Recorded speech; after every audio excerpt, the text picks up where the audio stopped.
What's going on, everybody? We are back as usual. You already know, JV Wins Dogon SS here for another, hopefully, welcomed edition to the Conscious Approach channel on YouTube. Appreciate everybody who's checking in, following along with us, joining in on the stream, or checking us out via our video uploads to the channel each and every day. We appreciate all the support as we continue to kick out that logical content. Thank you very much. As always, want to get the disclaimers out there first. Check us out on Spotify, Apple Podcasts, Amazon Podcasts.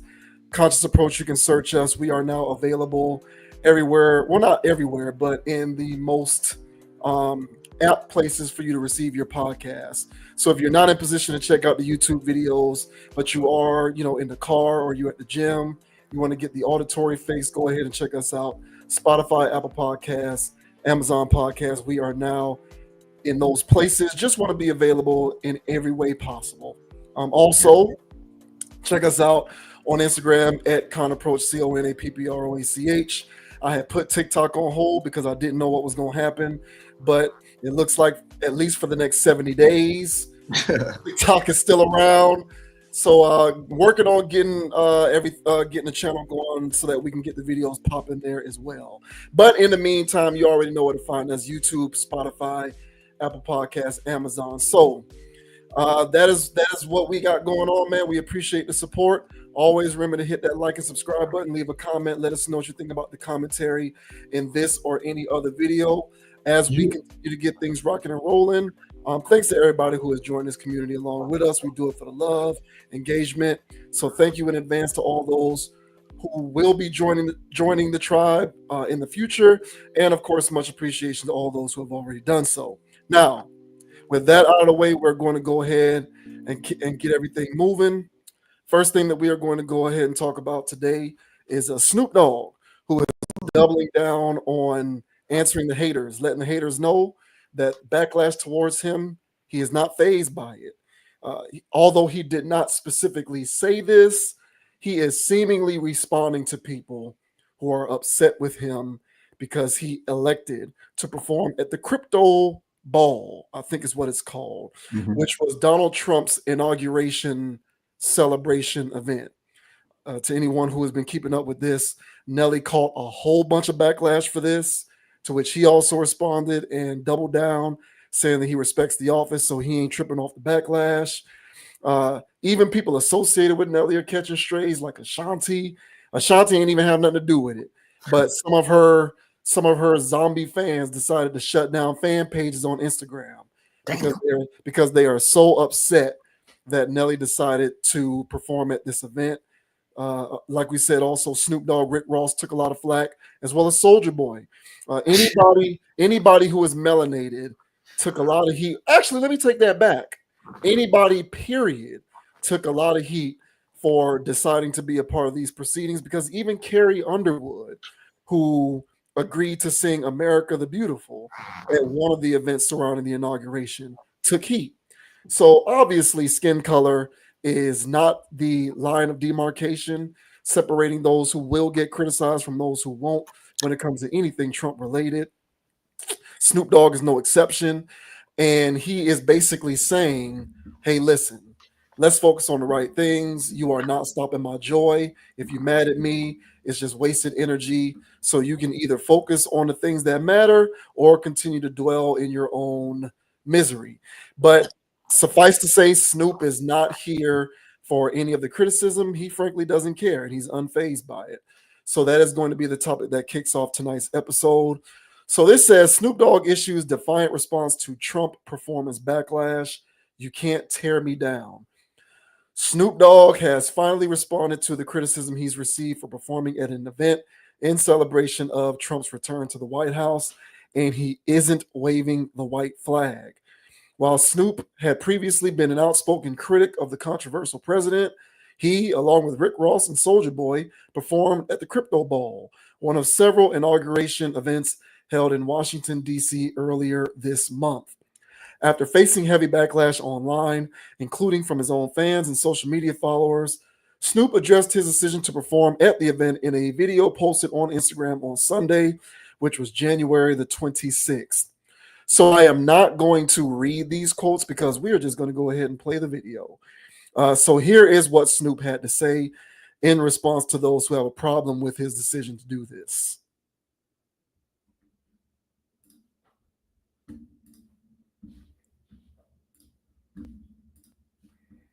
Let me refresh. Yeah, you know how I go. Oh, for some reason it's opening up a different tab. So let me unshare this. Okay. Open up where it is showing it. For whatever reason, it's opening up an external tab. So we'll just play it from the actual Instagram post itself. All right, so here we go. I answer with love. Y'all can't hate enough on me. I love too much. Get your life right. Stop worrying about mine. I'm cool. I'm together. Still a black man. Still 100% black. All out. Till you ball out. Or till you fall out. I ain't going nowhere. Come right here. Yeah. On crypto. Yeah, get the crypto on crypto. Here we go.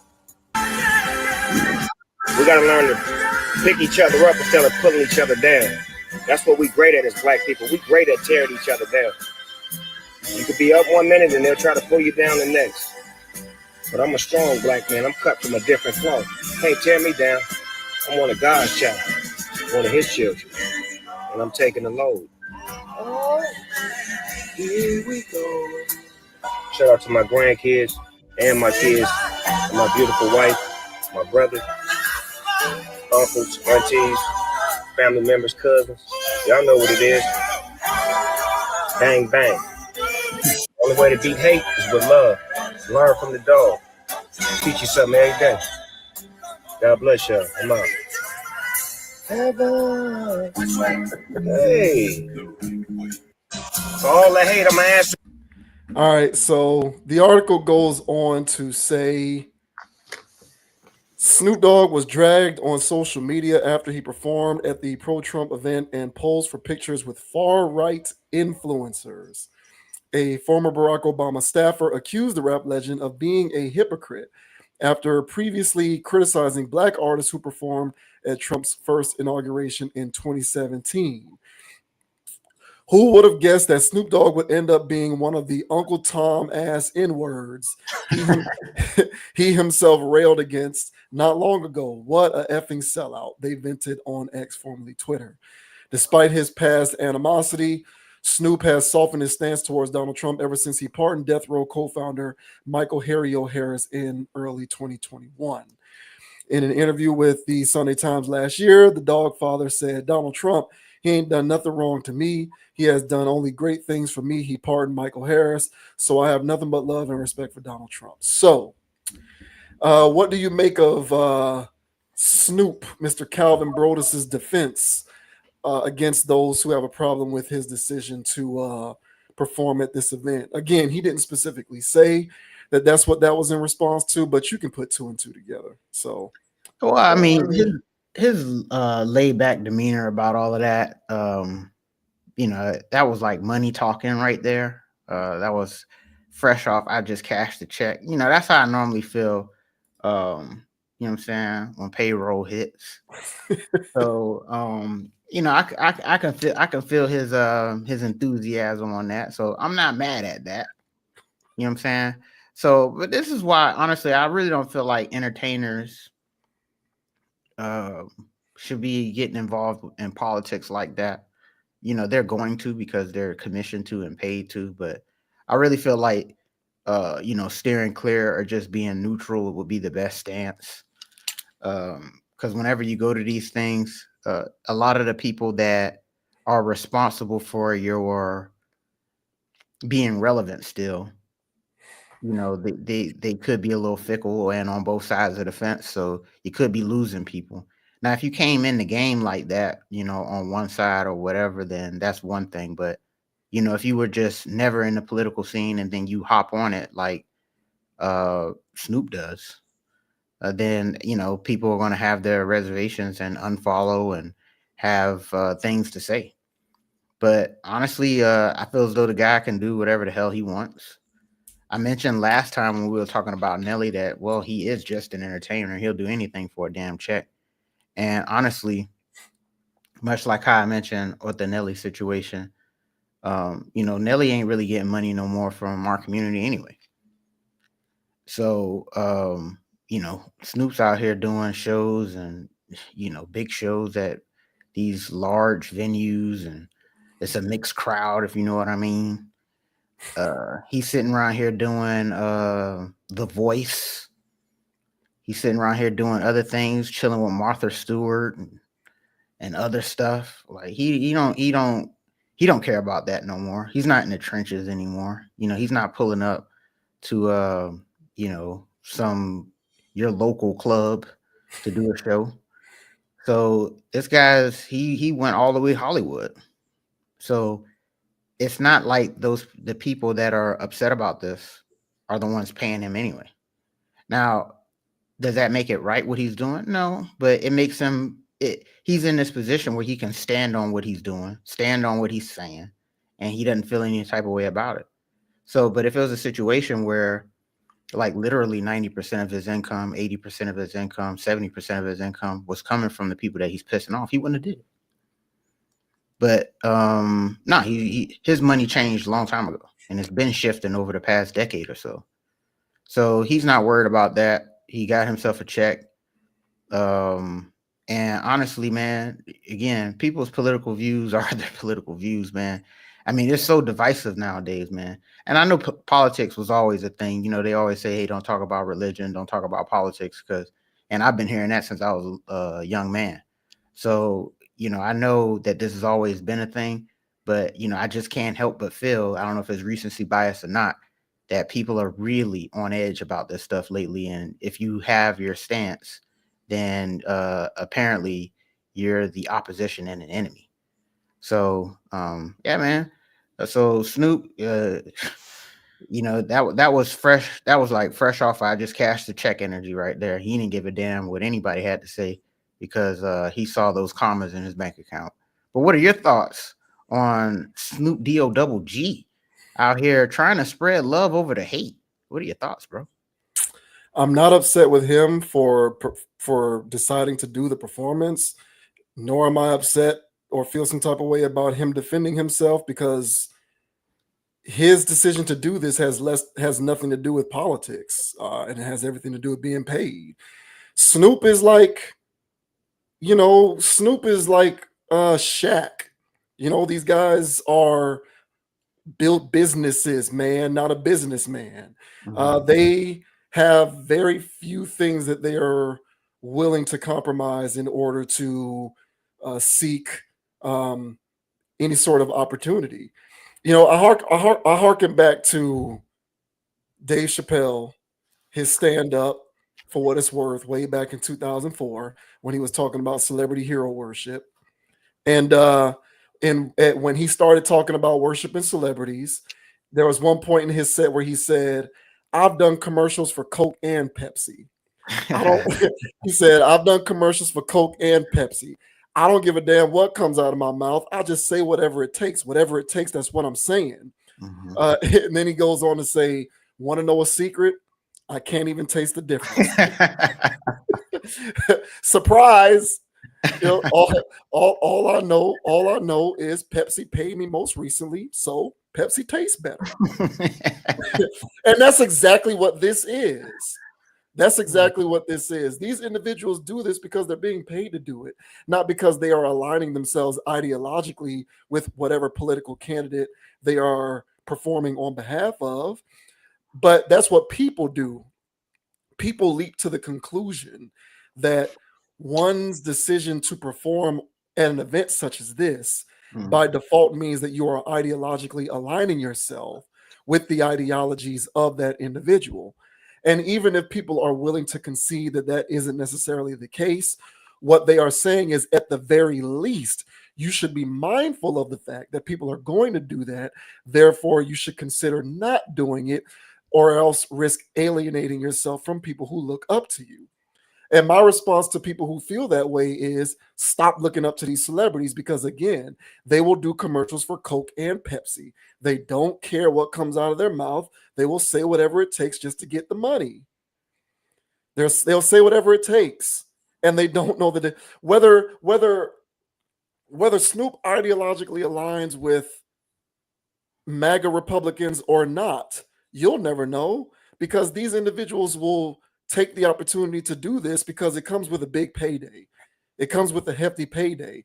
And at the end of the day, capitalism rules everything. It trumps politics and ideology, whether you like it or not. People idealistically want to believe that there should be certain things that are bigger than money, but to certain individuals in those positions, there isn't. And the payday is all that matters. And so what people need to do is separate themselves from the idea that individuals should be cognizant of this sort of thing, because they don't care. They will accept the payday. Stop feeling like these celebrities are supposed to ideologically align themselves in the way you think they need to. Because when push comes to shove, if they can get a big payday to perform at some event for somebody who isn't ideologically aligned with them, they might do it.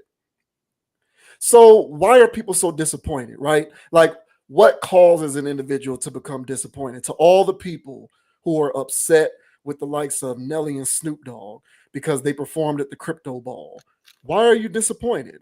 Well, disappointment comes in when there is a violation of expectations. Meaning your expectations are that people like Nelly and Snoop shouldn't be performing at events like this. Why do you think they shouldn't be performing at events like this? Because you think that philosophically, ideologically, they should be aligned in such a way that it would prohibit them from performing in certain places, this being one of them. But we don't live in that world, and honestly, we never did. Michael Jordan said 30, 40 years ago, Republicans buy shoes too. And they got mad at him for that, because his whole stance was, I'm politically neutral when it comes to my business. I'm not going to lean ideologically one way or the other. I'm going to go where the money is. And to certain people, they view the bigger picture as, the bigger my bottom line is, the more I can impact my community via resources, finances, and various other fiscal opportunities. And so they'll play the corporate game in order to meet that end goal. Now, I'm not saying that that's the right or wrong approach. I'm just saying it's an approach.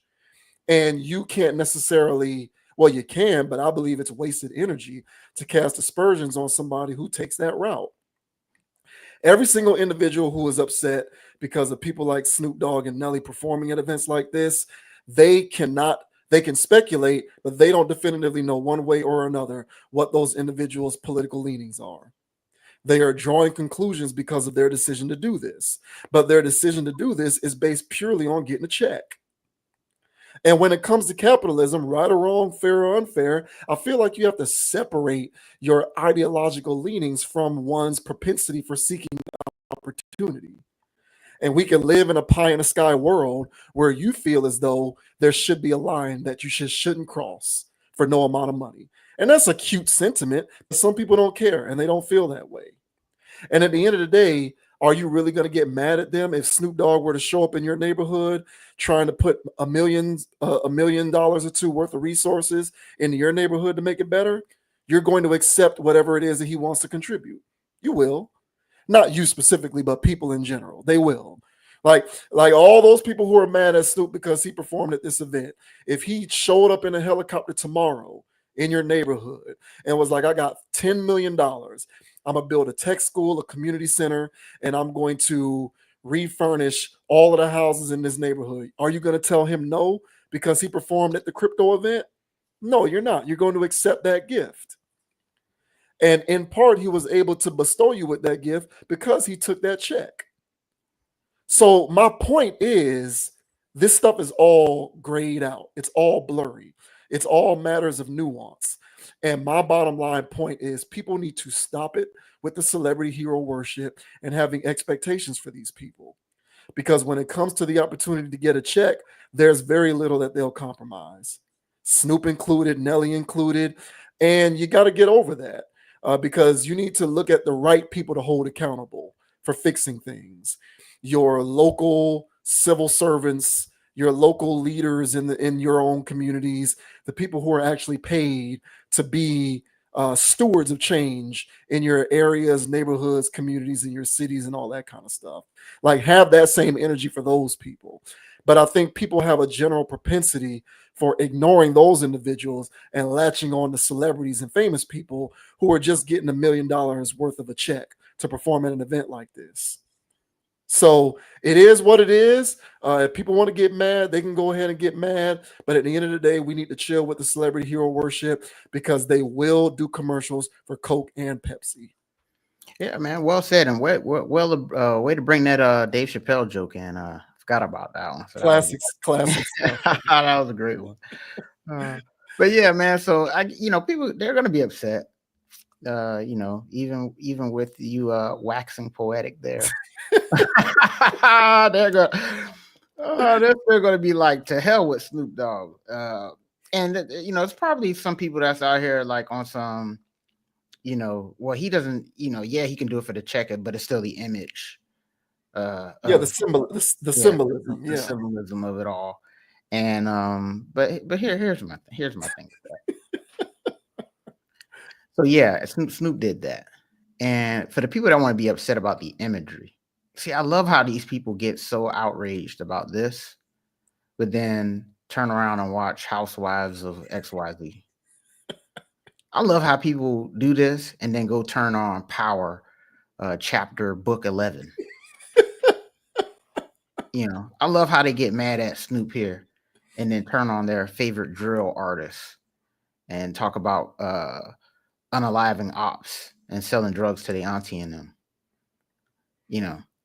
Because that imagery to me is more damning than one concert performance. That is on repeat. People be watching, season after season of these shows. They like a favorite song or a favorite album and stay on repeat. They listen to it days on end, weeks on end, years on end. And that imagery stays. And that imagery has a more direct and damaging impact in your immediate community, in your immediate home, in your immediate brain. So the same people that would like to unfollow Snoop Dogg just because he did a performance, you should unfollow those people that talk about unaliving people in their community. But they don't do that. They say that's entertainment. Well, what was Snoop Dogg doing? Right. Yep. Was he not entertaining? Well, that's different. How so? So, so those people that love to get upset about these things, my whole thing is, it's fine to be upset about it. Just keep the same energy. And, but, they're not going to do that. That's a little bit too much work. Well, what do you mean? Well, so I'm supposed to not like, what am I supposed to watch? It's the only thing on TV. Right. Oh, why is that the only thing on TV? So you gotta sit here and really evaluate what's going on if you want to be upset about these kinds of things. So I understand that these types of things have been out of my control. People like Snoop Dogg or whoever else is going to do whatever they want to do for a check. And yeah, I can be upset about it in one hand, but in the other hand, try to do things that stay consistent across the board and keep that energy across the board with things that I don't, I'm not pleased with these people about. And so it could be somebody that, I really jive with in the past, but here they go with the BS. And it's like, you know what, man, I can't rock with your stuff. There's a lot of people that just are not in my playlist anymore because of things that I know. I just can't listen to that. Yeah. You know what I'm saying? Like, nah, I'm sorry, bro. I don't want to hear that. So yeah, man. So just keep the same energy. If you want to be upset at them, if you want to say that we got on soft shoes and we're chucking and jiving over here, you know what I'm saying? You know what I'm saying? If that's how you feel about it, well, keep the same energy. I hope that energy has remained the same throughout everything. And you're not secretly watching Ghost Power Chapter 11. So yeah, just keep the same energy. That would be my message for those haters out there. Yeah, very well said. That's a very good point. Yeah, that's very well said. It reminds me of a couple last presidential election when Trina and Saucy Santana, right? It's Trina and Saucy Santana. They did that song, "No Voting, No Vucking," right? Just appealing to the lowest common denominator of FBA tropes that people have clung to in this country for the longest time. And I was drawing a parallel between that and the conversation around Kanye wearing a shirt that said "White Lives Matter." And I remember saying, if you want to get mad at Kanye for wearing a shirt that says "White Lives Matter," then you also need to feel some type of way about that song with Trina and Saucy Santana. Because in my opinion, both forms of content achieve the same end goal. If you want to get mad at Kanye for wearing a White Lives Matter shirt, then you should also get upset at Joe Biden for publicly saying, if you don't vote for me, you ain't black. Exactly. So, people pick and choose when to get outraged, and they tend to choose the lowest hanging fruit, the easiest target. And these days, MAGA, Republicans, conservatives, traditionalists represent the easiest target. But look, man, people need to check themselves. People need to take inventory on themselves. A lot of y'all who don't like the fact that Snoop performed at that event, a lot of y'all who will get on social media with the quickness, with your anti-conservative ideals and your anti-traditionalist ideals, your anti-Republican ideals, righteous because you believe that the good guys are the liberals and all of that other stuff. Y'all are the same. I have heard some people who are the bluest of the blue, the liberalist of the liberal, say some of the craziest stuff about gay people, women, Hispanic people. Like some of y'all have said some of the same stuff that allegedly people like Donald Trump have said that y'all hate so much. Some of y'all have the same biased opinions and viewpoints. So at the end of the day, what are you really mad at? You should be mad at yourself too, because a lot of y'all have the same sort of prejudice ideologies depending on the subject matter. So people really need to take inventory of themselves. You want to get mad at Snoop and Nelly and other celebrities because they performed at the crypto ball because of what it represents. But a lot of the ideologies that you pray tell to be represented in individuals like Trump, I've heard you say out loud to me in typical conversations on a day-to-day basis when I'm around you. So what's the difference? But people don't even really understand where their hypocrisies lie, and they just kind of go with what's easy and they go with what the wave is. Trump bad guy, red bad guy, so we're against the bad guy, so let me go with the wave on whatever it is that goes against that because I want to feel like I'm on the side of righteousness. But in a lot of ways you're being hypocritical. So I hear everything you're saying. You're absolutely right. People need to take inventory on the various things that they watch, listen to, and consume whenever they want to engage in righteous indignation, going after these celebrities who are doing nothing more than going after a check. Yeah, man. Hey, so if some of these people out here were so righteous, they work for people that, they at least in the back of their mind think is racist. But you know what I'm saying? They sit there and they put on their soft shoes and chuck and drive at the job, and working for the man, whatever man that is, and for a check. What's the difference? So now if you don't like that, now there's people out there that got their own businesses, employing people that look like us, and you know what I'm saying? So y'all got a different ground to stand on. But the overwhelming majority of these people that are upset with Snoop, I would argue that they clock in somewhere like everybody else. And you chuck and jive for a living, for a check. This is just his form. And I'm no Snoop Dogg apologist. He's he, at this point he represents an energy that I'm talking about. And you can choose to be mad at that energy now, but you should have been mad at him. You should have never been a fan of that. Anything that he did to get to where he's at. Because everything that he did to get to this point, it was to exploit you. To create, to be an archetype for the stereotype that is people that's here in America that look like us. So Snoop has been chucking and jiving, So to be mad at him about this is the point where it's like, what? This is what took you to realize that this guy was selling us out a long time ago? It's because it's easy. Like it's easy for everybody to rally around this one guy. That guy being Trump. Orange man. Yeah. It's just it's an easy target. Whenever it's an easy target, it makes it easier for everyone to reconcile everything that they may have done in the past and however they may have lived up to this point, so that they can now hop the fence and jump on the side of righteousness, despite the fact that there are tons of other things that they are doing personally, professionally, and otherwise to further contribute to the very thing that they claim to hate, symbolized by what Snoop did performing at this event. So, that's the whole thing about this stuff, man. People like Trump are just lightning rods and easy targets. They're low common denominators. And it gives all of these hypocrites, these walking, flaming hypocrites out here, an opportunity to feel righteous for a while. That's what it does. And when he's no longer able to provide you with the opportunity to hop over to temporary righteousness because he can no longer serve because his term is over, what are you going to do? You're going to have to pick the next target or actually live by this stuff.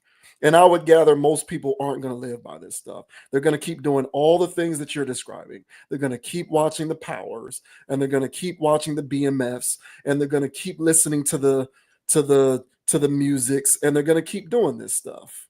And they're going to herald it as us authentically representing our exactly. The culture. Yeah. So what are you going to do? Hey, man. So, hey, Snoop, I know that check was pretty large. You seem to be chilling real hard right there in that car, listening to some nice little classics, man. So yeah, man, it is what it is, bro. So everybody out there, man, get yourself a Snoop check somehow, some way, man, and maybe you'll lighten up as well. So yeah, y'all, people need to take inventory of themselves. They really do. But it is what it is. We just talking. Orange man bad. Orange man terrible. Oh.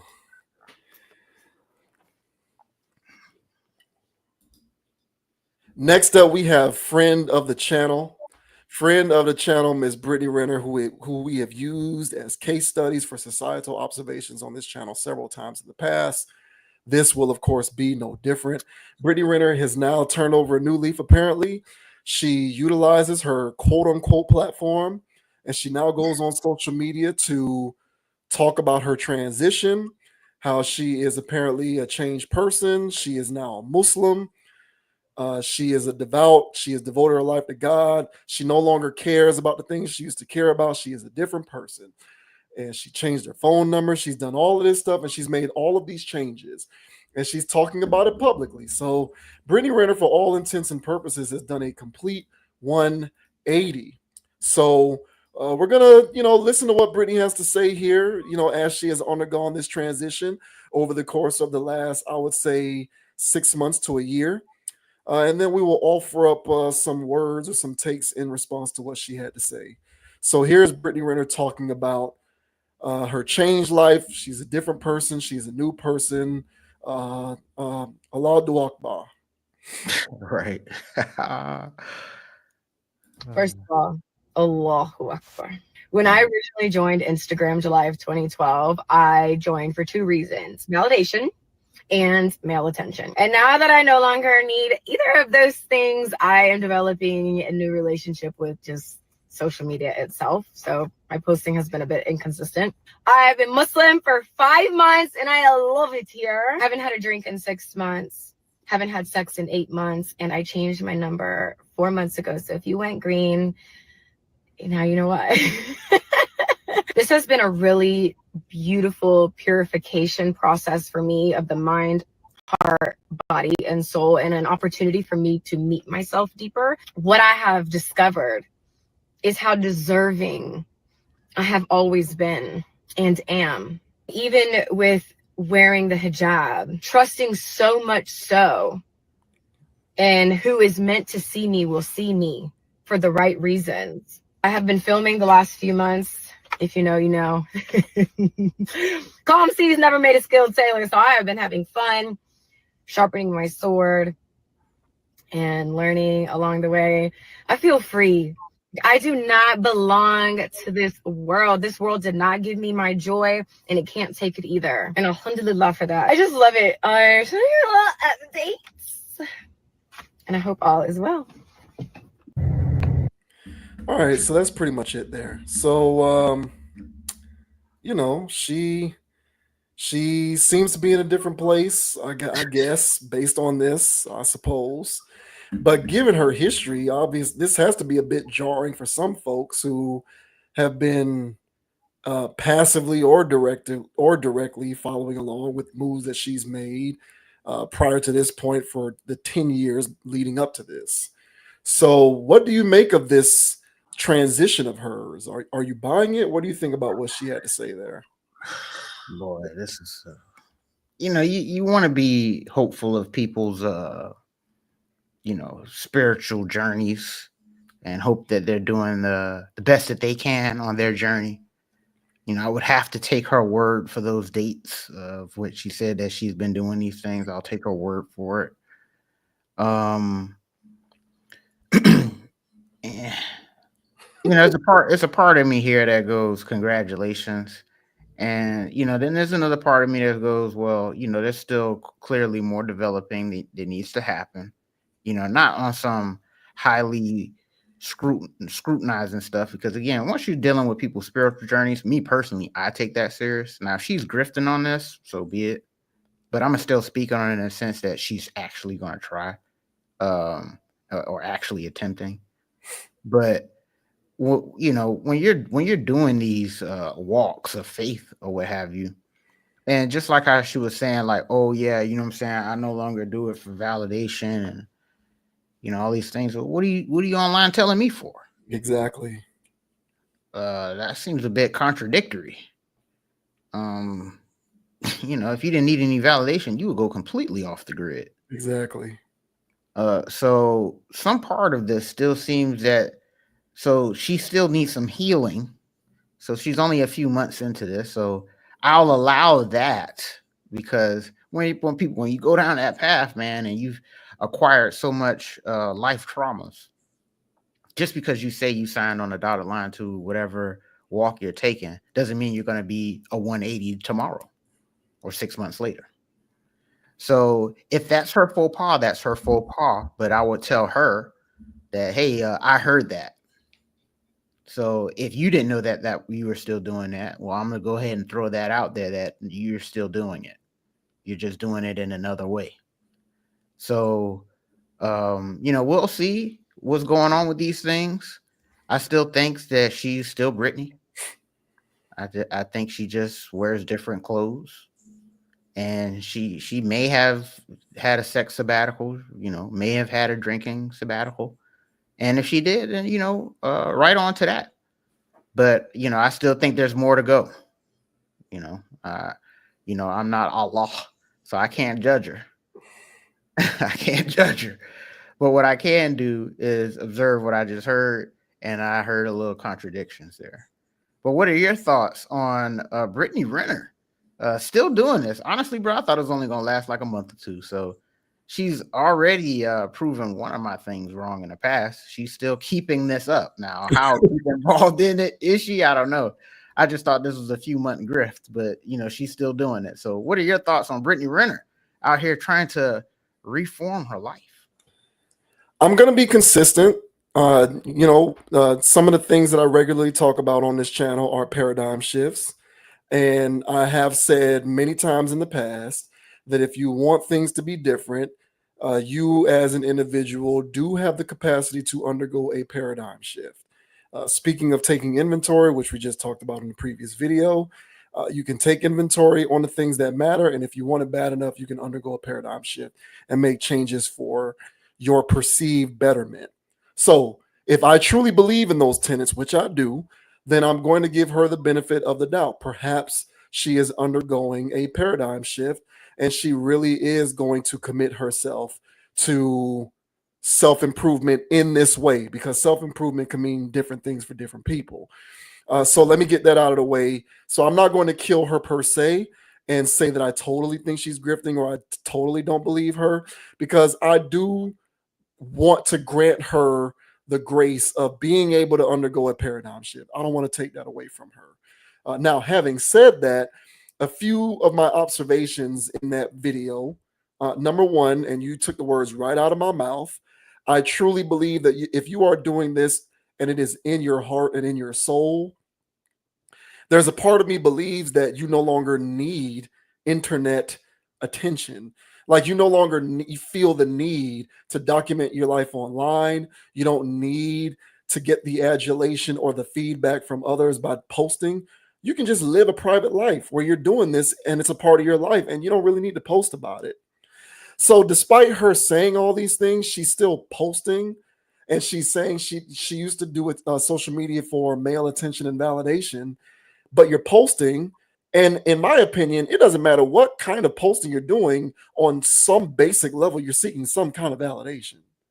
The just by the merit of you posting, period, there's some form of validation that you're seeking. So if you're really removed from the trappings of seeking validation, your page would just be dark.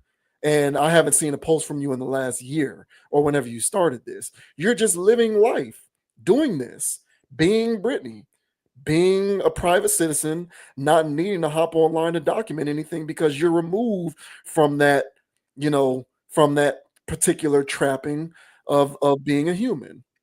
So that was my first observation. Another thing that I observed was she said something to the effect of, those who deserve to notice me will notice me for everything I am, or so on and so forth. I'm going to try and read into that a little bit. Now, she didn't say this, but I'm speculating what those comments mean. To me, I read those comments as, I'm having trouble dating because men can't get past the fact that I very publicly have so much documented industry skin in the game. And I want somebody to notice me for who I really am. And I am finding it difficult to find someone who can notice me for who I really am. So I am now going on this spiritual journey so that I can best reconcile my past with my hopeful future, in the hopes that I can find someone who can notice me for who I really am. I read into those comments that's what that she's saying without saying it directly. Because if you're out here in the world and you're trying to find companionship, most men who are 10 toes down are going to read that industry skin as a particularly large red flag. And a lot of them aren't going to want to take on that excess baggage and that substantial amount of life trauma. They're going to look for companionship in someone else who's a bit less damaged from a traumatic standpoint. Right or wrong, fair or unfair, a lot of men are going to evaluate that way. So if you are on this kind of life, the kind of life that Brittany Renner allegedly used to be on, you might want to think about that as you continue along this journey. And you're going to have to take inventory on whether it's worth what you're choosing to do with your life in the moment.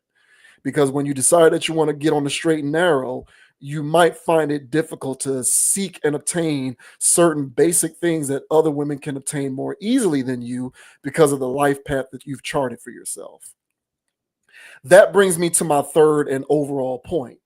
And this goes back to something that you have said in previous videos on this channel. We don't know the long-term social and cultural and societal ramifications of the mainstreaming of sex working. We don't know it because up to this point in society, this is still a relatively new phenomenon.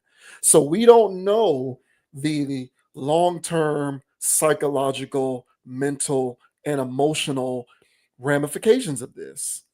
But we do know, and we can concur and agree, that we are currently in the midst of westernized culture attempting to mainstream, popularize, and aggressively destigmatize sexual promiscuity and sex working. We are living in a we are living within a hyper liberal context where there are certain facets of westernized culture which are attempting to suggest that sex work is no different than a regular job. That sex working carries with it the same esteem as being an architect or an engineer or a doctor or a lawyer or a realtor or whatever. And you know that I'm saying, I'm telling the truth with that. Yeah, unfortunately. Like there is an aggressive attempt to mainstream that kind of lifestyle, to make it to where if you are someone who fancies themselves an internet influencer celebrity type, and you want to make yourself available to the highest bidder and live a life in which you are just available physically as well as emotionally and spiritually to the guy with the biggest checkbook, no matter what he's done, who he is, or the kind of man that he is, that it's okay because you're just being you. And you have the right to do that, because let that person live and do whatever they want to do, because who are we to judge? Judgment free zone. Everybody do whatever they want. Planet Fitness. Yeah. And this gives way, because I'm not necessarily suggesting that Brittany Renner was doing sex work. Because I don't know. I mean, exactly, like by the letter of the law. I mean that literally. Like literally, she wasn't on these websites. Literally, she wasn't doing OnlyFans. Literally, I couldn't look her up on the hubs and the rest of these tubing sites. Literally. So by the letter of the law, literally, was she doing sex work? No. But proverbially, technically, was she being a sex worker? In my opinion, I would say yes. And we don't know the long-term ramifications of the aggressive mainstreaming of this type of lifestyle. But if her actions presently are any indication, one would suggest that it ain't good. Because if she felt as though she was living right and not doing anything wrong, she wouldn't feel the need to undergo this transition in the first place. So she was at the forefront of a lot of this. I remember hearing about Brittany Renner back in 2013, 2014. So she was literally a forefather or foremother, if you will. She was a pioneer for what is quickly becoming a very mainstream form of existing within a westernized cultural context.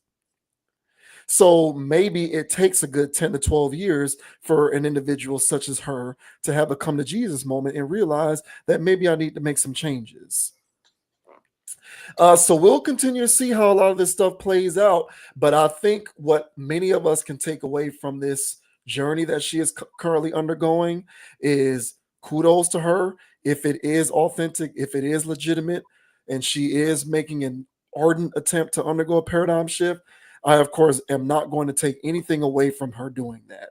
I think that she owes it to herself to become the best possible version of herself that she can be.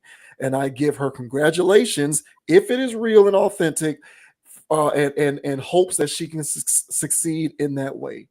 But also at the same time, know that this stuff ain't all rainbows and unicorns, and you're not just going to denigrate yourself to being an orifice for anybody with the largest paycheck into perpetuity and think that there are no long-term ramifications that you're going to at some point have to reconcile.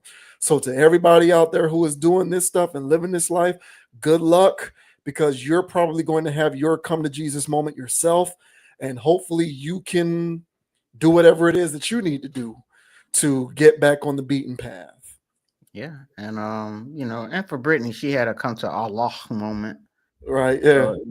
So you know what I'm saying? She went. That's why when we were covering this the first time, I said, man, like you joined the one religion where it's like ain't no real backsliding over there. Like you can't be 1 foot in, 1 foot out. Now, if you weren't Christian and stuff, you know what I'm saying? You can be power bottoming it up like TD Jakes, and people are still like, well, she's still a trying Christian. Allegedly. Allegedly, yeah. Allegedly, my bad. Or you know what I'm saying? But you know what I'm saying? Now Brittany goes out here and she does anything, straddle Charleston White again. Then people will be like, look, see, we knew she wasn't about that life, you know. So she picked the one religion that she has to really put it on. You know what I'm saying? So kudos to that, I guess. But much like people that dealt with the diddler, you know what I'm saying, they turned to religion afterwards. Because there's a shame and the guilt that comes with doing certain things. And so she probably lived a life. Well, she's displayed a life. She's told everybody about her life that was quite shameful. So I'm not surprised that she, I guess, turned to religion, I guess. So because people have that moment where they feel like, hey man, I got to get right, and the only thing that could get me right is some divine intervention. Yeah. So yeah, so doing that, that's what it is. But here's my thing when it comes to announcing this stuff. I'm a real big proponent of keeping things close to your vest, because it has more power that way. Nipsey Hussle is a saying that Nipsey Hussle said in one of his songs. He says, never vocalize my visions. Actions are my spokesperson. And when people have a tendency of making announcements, grand announcements. I've been on a diet for 6 months. Really? I haven't had XYZ and blah, blah, blah, blah. Oh, wow. I've been working out 3 times a week. Wow, look at you. All right. Hey, congrats. Then they get that validation that they were already looking for. Yeah. And all these pats on the back that she's going to get in her comment section for, way to go, Brittany. You did it. You've turned your life around. And now they felt like they've, reached their goal. And so this is actually like a psychological thing. I forgot what it's called. It's like a psychological type of thing where they tell people when they're doing their dieting and whatever is to take it slow. Don't try to overwhelm yourself. Don't try to go gung-ho immediately because, once you have that relapse, those people that all of a sudden had that relapse, it wasn't just one cheeseburger no more, because now that's this thing in a brain of, well, I did so good for so long. Like I built up a reservoir of, I can have an extra burger and it's not going to have an impact, or I can work out. And it's like, and then the people that was on that diet lost some weight, end up reverting and not just getting that back to their initial weight. They end up gaining more weight than they had before they even started their diet.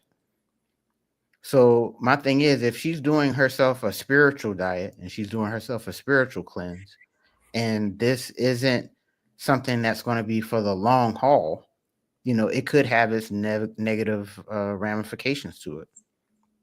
So this is honestly not just a Brittany thing, because I know she watches the channel, but I'm talking about I'm talking about anybody out there that does their thing, So it doesn't have to be spiritual. It could be, but it could be anything else you're doing. It could be a diet. It could be, slowing down on X or slowing down on Z, but keeping that thing close to the vest, keeping that as a personal goal, checking things off on your own thing, getting your own validation. It keeps the things going a lot longer. And you don't feel like you've made it and you've arrived, because you haven't, because it's a journey and you never arrive when you're constantly on foot. So hopefully that made some sense. And Brittany, hey, best of luck to you, sister. You're not playing around. This is the hardest religion, I think, out there, or at least one of them, when it comes to public scrutiny. So stick to it. Well, maybe the fact that she went all the way there speaks to where she was. You know what I'm saying? Maybe that's how much of an industry chick she was being. Mm-hmm. That she was doing it to that degree that she feels she needs to go all the way there. That's what that tells me. Mm-hmm. I agree with everything that you said, bro. Like I keep everything close to the vest myself. And I've just always believed that if it's in your heart and it's in your soul, the fulfillment that you receive from the continuous journey and the continuous accomplishments of milestones it serves as your own form of personal validation to Correct. where you don't need the external validation. Correct. And I know we're in this new weird world where everybody has to do everything publicly, but that's why I always question everything. How authentic is what you're doing when you need external validation for it? Why? Correct. You know, like there's a guy when I lived in Tallahassee, a dude who used to run the gym, the Leech, on Florida State's campus. The leech. Yeah, so I was real cool with him. He used to run the Leech, black guy, and he married his wife. And you know, his wife used to be online often, Okay. and all of a sudden she just went zero dark 30. Zero, you know, just literally where did she go? Literally 2 years later, out of nowhere, she does a post. She had been working on her sobriety. So for 2 years, she wasn't on the internet like that. She was on a new journey. She had changed, her life was different now. And she didn't like, it was in her heart to go on this journey. She didn't need people to congratulate her on her journey of sobriety, because what was more important was actually being on the journey of sobriety, not having other people tell her, good for you for being on your journey of sobriety. Correct. And so it goes for, like this is bigger than a Brittany Renner thing. Brittany Renner is the personification of extreme attention-seeking behavior, which, like her lifestyle that she used to live, is also a form of living that is being aggressively mainstreamed, which is, above all else, do put everything on the internet as if people care, as if people give a damn. They don't. I've never lifted, I go to the gym a lot. I've never lifted a weight, ran up and down a basketball court, or ran on a treadmill looking for other people to congratulate me on working out. That fulfillment I receive within myself. And I set goals and milestones, and when I achieve them, I give myself a pat on the back and I keep it moving on with the journey of continuous personal improvement. But I've never felt the need to post online. I don't have a single post of myself online of any kind of workout thing. But I know other guys who do it all the time. And a lot of those guys who do it all the time, I know them personally. They ain't A1 in terms of how their life is set up. It's something going on. So they're resorting to that kind of behavior because they need an outlet of validation somewhere. They need it.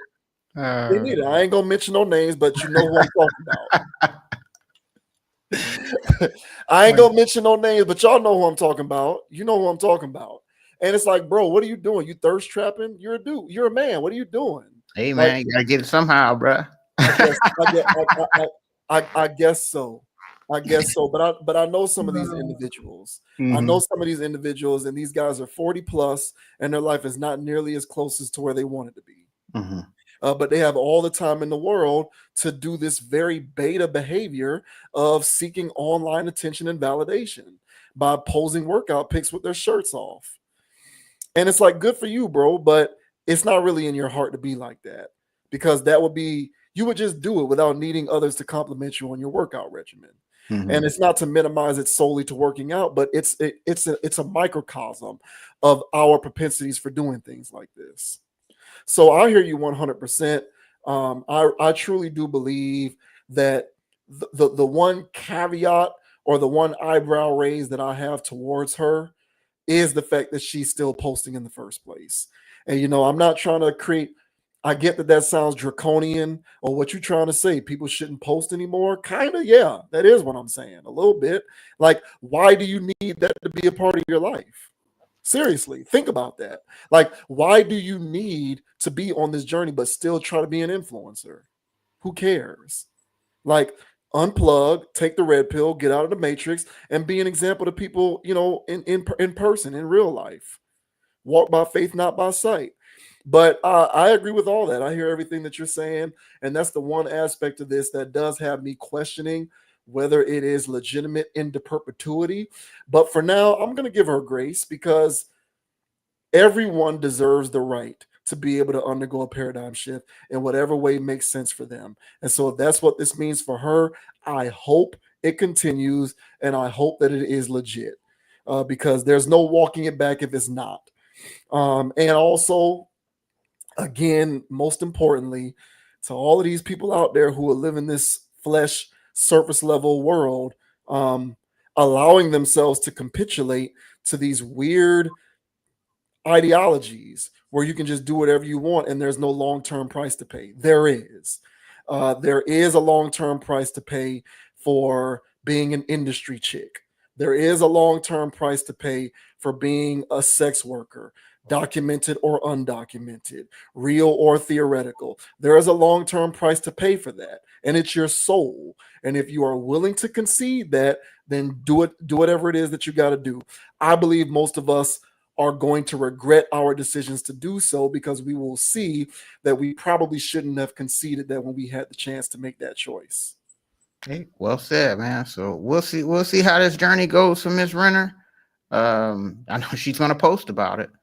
And one last thing, because she can say that, hey man, I'm just trying to share my journey to try to motivate others. She can play that angle all she wants. But I would also just say I would caution that to her or anybody else that feels that way about posting, because people are gonna feel like, oh, why do you guys post? Well, we're posting trying to wake people up. Well, isn't that what she's doing? And it's like, okay, you can have whatever you want, but the thing is that if she is the way that she's doing this, where she's like, hey, I did this, I did that, or again, where she can be trying to motivate. But to me, that's no different than a person that says, hey, I stopped eating blah blah. I've been a vegetarian for 6 months now, and I wow, you went vegetarian. And it's just like, okay, hey, that's good, man. But, you went 6 months, go 6 more. You went a year, go 2 years. Well, I think what you're getting at, not to interrupt you, but I think what you're getting at is, and maybe she'll figure this out, but it's adjusting the context with which you deliver your content. Correct. Yes. So yeah, so it's like moving forward, if it really is like this, don't make it about yourself. Right, like exactly. really do post offering up words of wisdom to others. Exactly. Make it about everybody else and don't make it about yourself. Yes, there you go. Well said. Yeah. Good luck, Ms. Renner. You know what I'm saying? The reform Renner. Good luck with this, and or anybody else out there that's trying to, get right spiritually. I don't play around with that, so hopefully she ain't. Yeah. I definitely hear that 100%, man. Mm-hmm. For sure.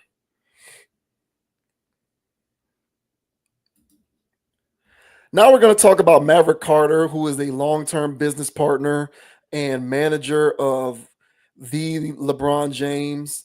And, Maverick Carter is making news because he is apparently currently conceptualizing a new international basketball league, which is supposed to, in theory, rival the NBA, give the NBA competition. So I guess you can think of this as the USFL. Well, not really, because the USFL and the XFL both take place during times of the NFL offseason. Mm-hmm. So I don't consider those competitors to the NFL, because in order to compete with the NFL, you have to be running your season during the same time as the NFL. And they're staying, the XFL and the USFL stay away from the NFL. So I don't look at that as competition. But Maverick Carter apparently wants to compete with the NBA. So this says LeBron James' business partner Maverick Carter looks to raise $5 billion for an international basketball league that rivals the NBA.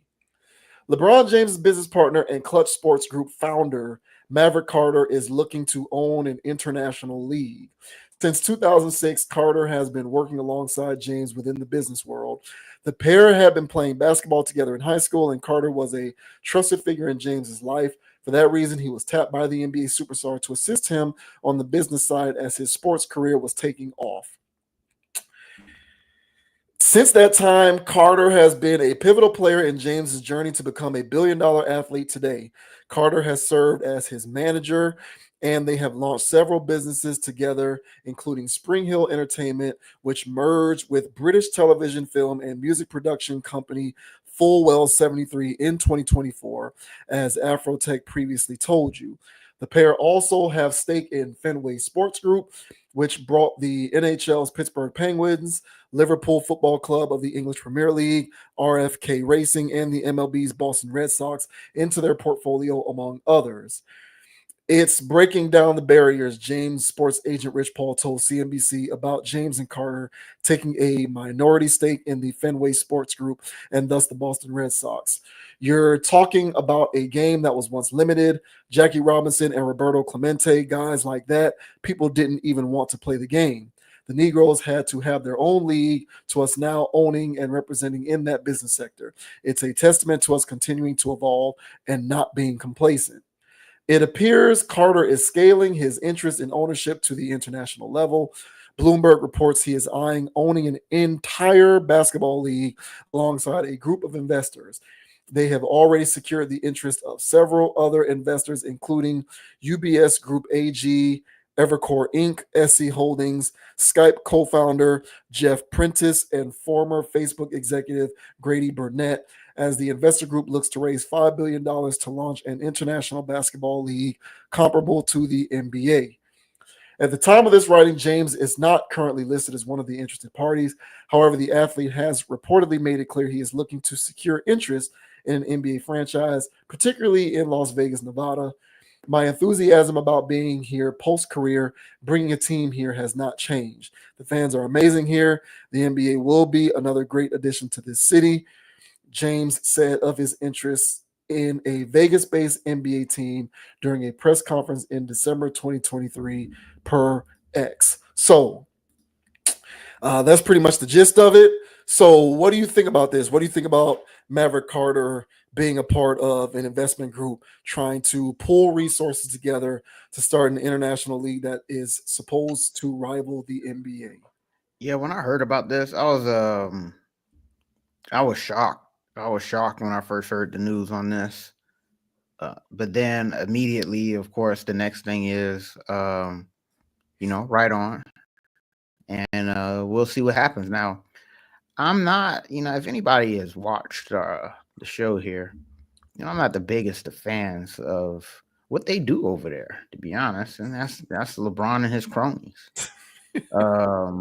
Now Maverick, he stays out of the way. He's not Rich Paul, because that guy's all in everybody's face too. But Maverick, he plays the cut, and so I don't really have much to say about the guy. But when I heard this, of course, man, who wouldn't want to see something rival the NBA at this point? But especially seeing that there's going to be a black major owner, so I'm sure that it's going to be a more diverse ownership that goes on in this league, I would assume. So overall, man, I was happy to hear it, excited about it. I want to know how I can invest. I only got a few $100, but hey, man, I could put something in it. So I don't know if there's like some qualifying pool or credit scores or anything like that. But hey, man, I'm willing to invest because my couple $100 could easily turn into a couple of thousand. So I'm not mad at that. So when Cube did his whole thing with the big three and is doing his thing with the big three, it feels like it is what it is. It feels a little limited because it's only a 3-on-3. It's only a handful of teams. So it doesn't feel very grand, which is not a knock on it. It's just it doesn't necessarily or couldn't really ever rival the NBA. But to have like a whole nother league, let's say with, I don't know, starting off with 13 teams or 14 teams, having a condensed season, which I would be in major favor of. More or less treating it like the NFL, where it's week 1 through whatever. Mm-hmm. And then the games would be more stakes behind the game. So opening it up to high school kids immediately. So as soon as they graduate from high school, they're open up to it. Just changing things up to where, picking up the ball with the NBA is continuously dropping it. So I like it. Phase one of this, just hearing the news, I'm behind it. I would even put my own money behind it, even if it is going to these guys. Okay, but I'm looking at the big picture of this. So I like the idea of it. So what are your thoughts on Sir Maverick Carter out here trying to create his own international basketball league that'll rival the NBA? What are your thoughts? I don't think competition hurts. I think competition is good for everybody and everything. Monopolies are always bad for people. Conglomerates and monopolies are good for the people who are involved in said conglomerates and monopolies, bad for the consumer. Because when it's your only option, you can do whatever you want, and people are just going to have to take it because they have no other option. Mm-hmm. So I've never been the biggest fan of monopolies, conglomerates, too big to fail enterprises, corporations, and so on and so forth. Mm-hmm. So from that standpoint, I welcome the idea of the NBA having a competitor because it will, if this were to come to fruition, hypothetically, and it was significant in terms of its capability, it would force the NBA to have to be the best version of itself so that it can't be marginalized and be eroded by competition. And the NBA could stand to make several changes for the better. So from that standpoint, I'm cool with it. Here's my trepidation though.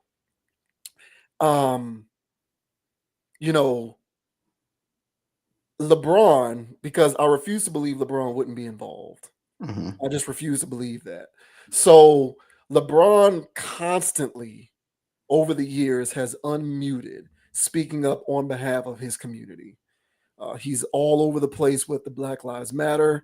He's all over the place trying to expose the bad people, the racists. He unmutes every chance he gets, even when he is proven to be wrong. I remember last year or a couple years ago, there was a story where this cop, something happened.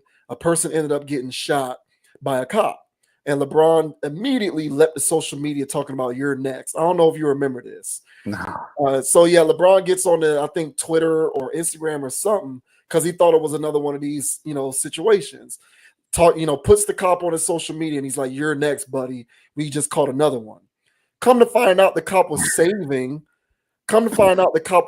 somebody from getting killed or attacked by another person, right? So the police department got all over LeBron. LeBron retracted the statement. He looked like he had egg on his face. But I only bring that up to say that LeBron spares no expense, and he takes the first opportunity that he can to be a voice box, a voice for the voiceless, as Kyrie once said. And so my whole thing is, if you are indeed a voice for the voiceless, you and I have waxed poetically on this channel, I don't know how many times, about the key to bridging the wealth gap.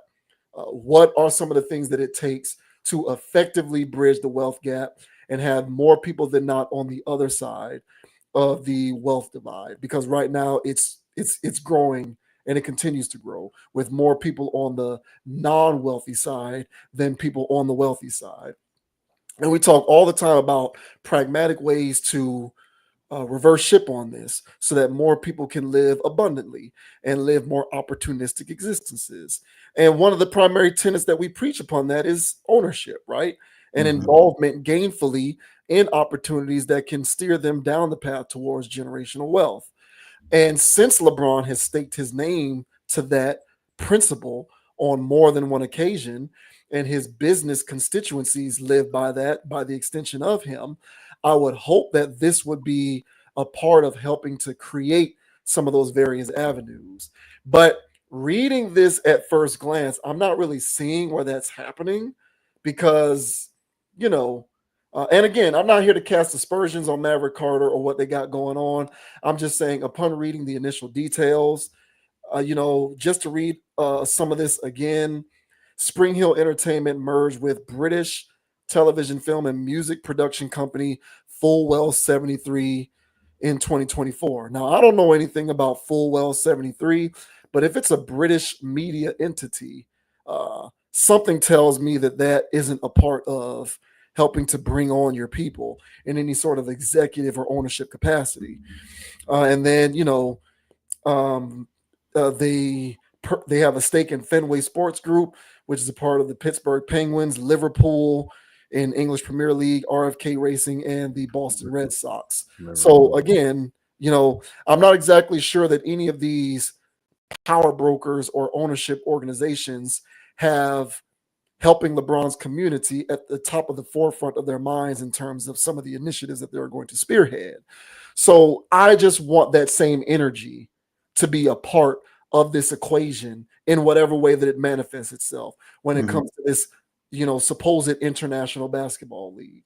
Hopefully that is a part of the itinerary, because thus far, in terms of LeBron's business dealings, it hasn't been, as far as I can tell. I agree. And for all of the talk that he puts out about who he is and what he represents and everything that he's done in the past and how he's always unmuting to voice what's going on in the world and everything that needs to change in the world and all of this stuff. He's one of the main people unmuting and running his mouth when it comes to that. Yet his organizations and his businesses and his billion-dollar status is, in my opinion, not tethered to any of those tenets at all thus far. So maybe this can be a part of changing that. We'll have to wait and see, but it needs to be a part of it, because at some point somebody's going to have to start calling these guys out for that, because you run your mouth about it all the time. So people need to see some fruits of that labor. So that's my only trepidation with it. Otherwise, competition is good. The NBA does need somewhat of a facelift. Competition is good for everybody. And yeah, having an owner, having black ownership in a sports league and all of that stuff, it does help in that regard. So again, I would hope that with Maverick Carter and tangentially LeBron being involved, you do have 51% owners that do look like people who come from his community, I would hope. There needs to be a black commissioner who is a part of that league, one would hope. The presidents of basketball operations and general managers should be at least 51% non-white. We'll see. But thus far, it has not come to pass in that way when it comes to LeBron and his business dealings. So we'll see what happens moving forward. Yeah, and that's why I said, when I was giving mine, I was like, more diverse ownership, because I don't know what's going to happen with dealing with LeBron. But you bring up a good point there that he's always talking about stuff when it comes to these things. So if this is a situation where he's putting his money where his mouth is, then you would like to see it come to fruition. But at the same time, when you're the NBA is a mob, the NFL is a mob, it's a mafia, and they're just running numbers on people. They're running scams. That's what the referees are there for. They're there to regulate the scams that they're running for Vegas. Because of course the Chiefs won that many games this year, right? Of course the Chiefs won that many games. Of course Xavier Worthy caught that ball, right? So so the that's what the referees are there to do. The owners are there doing what they're doing. You can trace the ownership back of the owners and what was really going on with those football games initially. And you can argue the same type of rigmarole goes on in the NBA. And even as a Heat fan, I stand on it, man. Even though Wade was spectacular, man. Our finals winning was at 2006. I call collusion on that. Our finals win in 2012 when we played the Thunders. I call collusion on that too. And I've seen things happen. So I say all that stuff to say is that this league has been doing what it's wanted to do for the longest, and it's been running a monopoly, as you mentioned. And they're not going to go out without a fight. Now you see what they did to Cube's little 3-on-3 league. Give him a bit of oxygen to grow that flame. And so that's not much of a threat to take down the NBA. So I would only imagine how things would be if there's a complete league that is meant to challenge the NBA. So there has to be something where you appease the big players. The big players need a cut of this pie. You can't cross them out of it like Hugh tried to do. So this Liverpool team, because LeBron's involved with those Liverpool people somehow, or some of that weird stuff. Like he's all of that. He's doing all of that stuff. Yeah. So they got to get these guys a piece of the pie. They got to let some of the mob in on this deal. And if they let some of the mob in on the deal, and part of their deal is, hey man, we can still do our thing. It's good for the aesthetic. It makes everything look legit, above board. You guys can have your piece of the pie. If they're cutting a deal like that, so be it. But you got to appease people. There is no such thing of somebody creating something grassroots from the bottom that challenges something else that's been around for centuries, or a century, or 50, 60, 80, like that's been around for so long and so established and so firmly rooted. You're not going to just upset that apple cart just because of whatever. There's some type of game that's going on that you don't see, that you're getting yourself involved in, and you have to appease those players in that game. So just by you mentioning those Liverpool people, so yeah, that's what it sounds like. These people, this is part of the mob at the table that's getting their seat. Because if they were trying to do all this off the muscle, they'll be meeting the same sabotage that Cube was reaching. So if they're playing the game in order to get in the game, that's pretty much what they would have to do, and just trying to establish themselves as a new family in the midst of this arm of sports entertainment. So we'll see what happens, man. But that's why I say I just want to throw in a few dollars, bro. Like,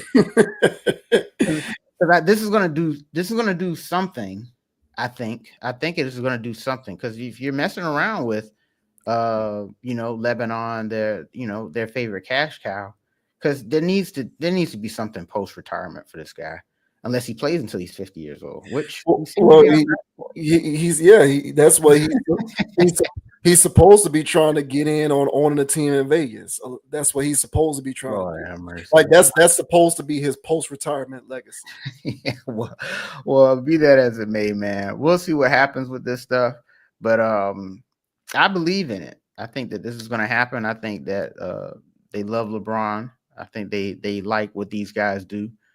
And I think it's going to do something. So if there's somewhere where I can sign up, I'm trying to get a little something out of this before it gets a little bigger than I can afford. Yeah, I hear that. Like, I'm with you too. It's going to be a cabal, because as long as if its intent is to make money, which that's what its intent will be. Mm-hmm. If its intent is to make money, then it will become a cabal. It will just become the next cabal. And all of these leagues, the NFL is a cabal. The NFL, the NBA, National Hockey League, Major League Baseball, the PGA Tour, NASCAR. Yeah, they're all cabals. So I'm over that. I don't care about it being a cabal, because I come to expect. I'd be shocked if it wasn't a cabal. What are they going to do? Start an international sports league that's a nonprofit? That ain't gonna work. Like Greenpeace, but the NBA version, that ain't gonna happen. So I expect for it to be a cabal. I'm just saying, have 51% non-white ownership in your cabal. Yeah, have 51% of the GMs and presidents of operations be non-white. Make sure that your commissioner is non-white, preferably black. As long as those conditions are met, for me, go ahead and cabal it up, because that's my expectation anyway. Yeah, that's fair, man. You asking for DEI in this league? That's what you asking for? It isn't.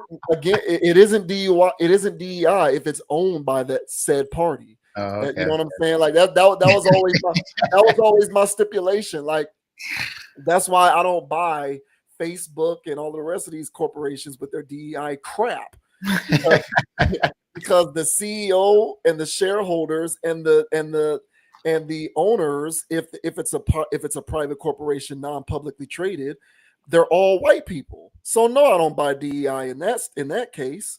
But if it's a conglomerate, a cabal, that is owned by somebody who's not white, then it isn't DEI. It just is, in my opinion. That's how I see it. I feel it. I was Yeah. just teasing, bro.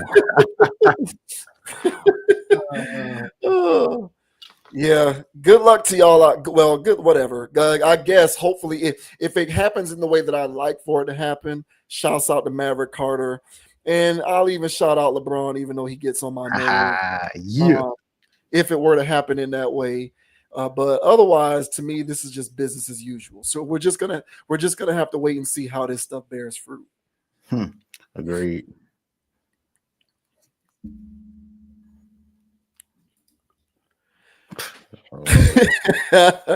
And your boy DJ Akademiks has been banned from Twitch because he is currently engulfed in scandal over his language on a particular stream. Now people are suggesting that he does like grooming for male underage sexual grooming, just a lot of weird stuff with some of the stuff that this guy be saying on his channel sometimes. So because of this stuff, DJ Akademiks has been banned from Twitch. So this says DJ Akademiks banned from Twitch amid alleged grooming scandal. Twitch has reportedly banned DJ Akademiks as the streamer has been dealing with grooming allegations after a clip surfaced online in which he appeared to ask a 15-year-old about his sex life. Twitch has not provided an explanation for the ban, but some users online are theorizing it has to do with calling Aiden Ross on stream. The site permanently banned Ross in 2023. Fans on social media have had plenty of jokes in the wake of Akademiks' ban. Dude has been shardy for years. Why are people just catching on? One user wrote.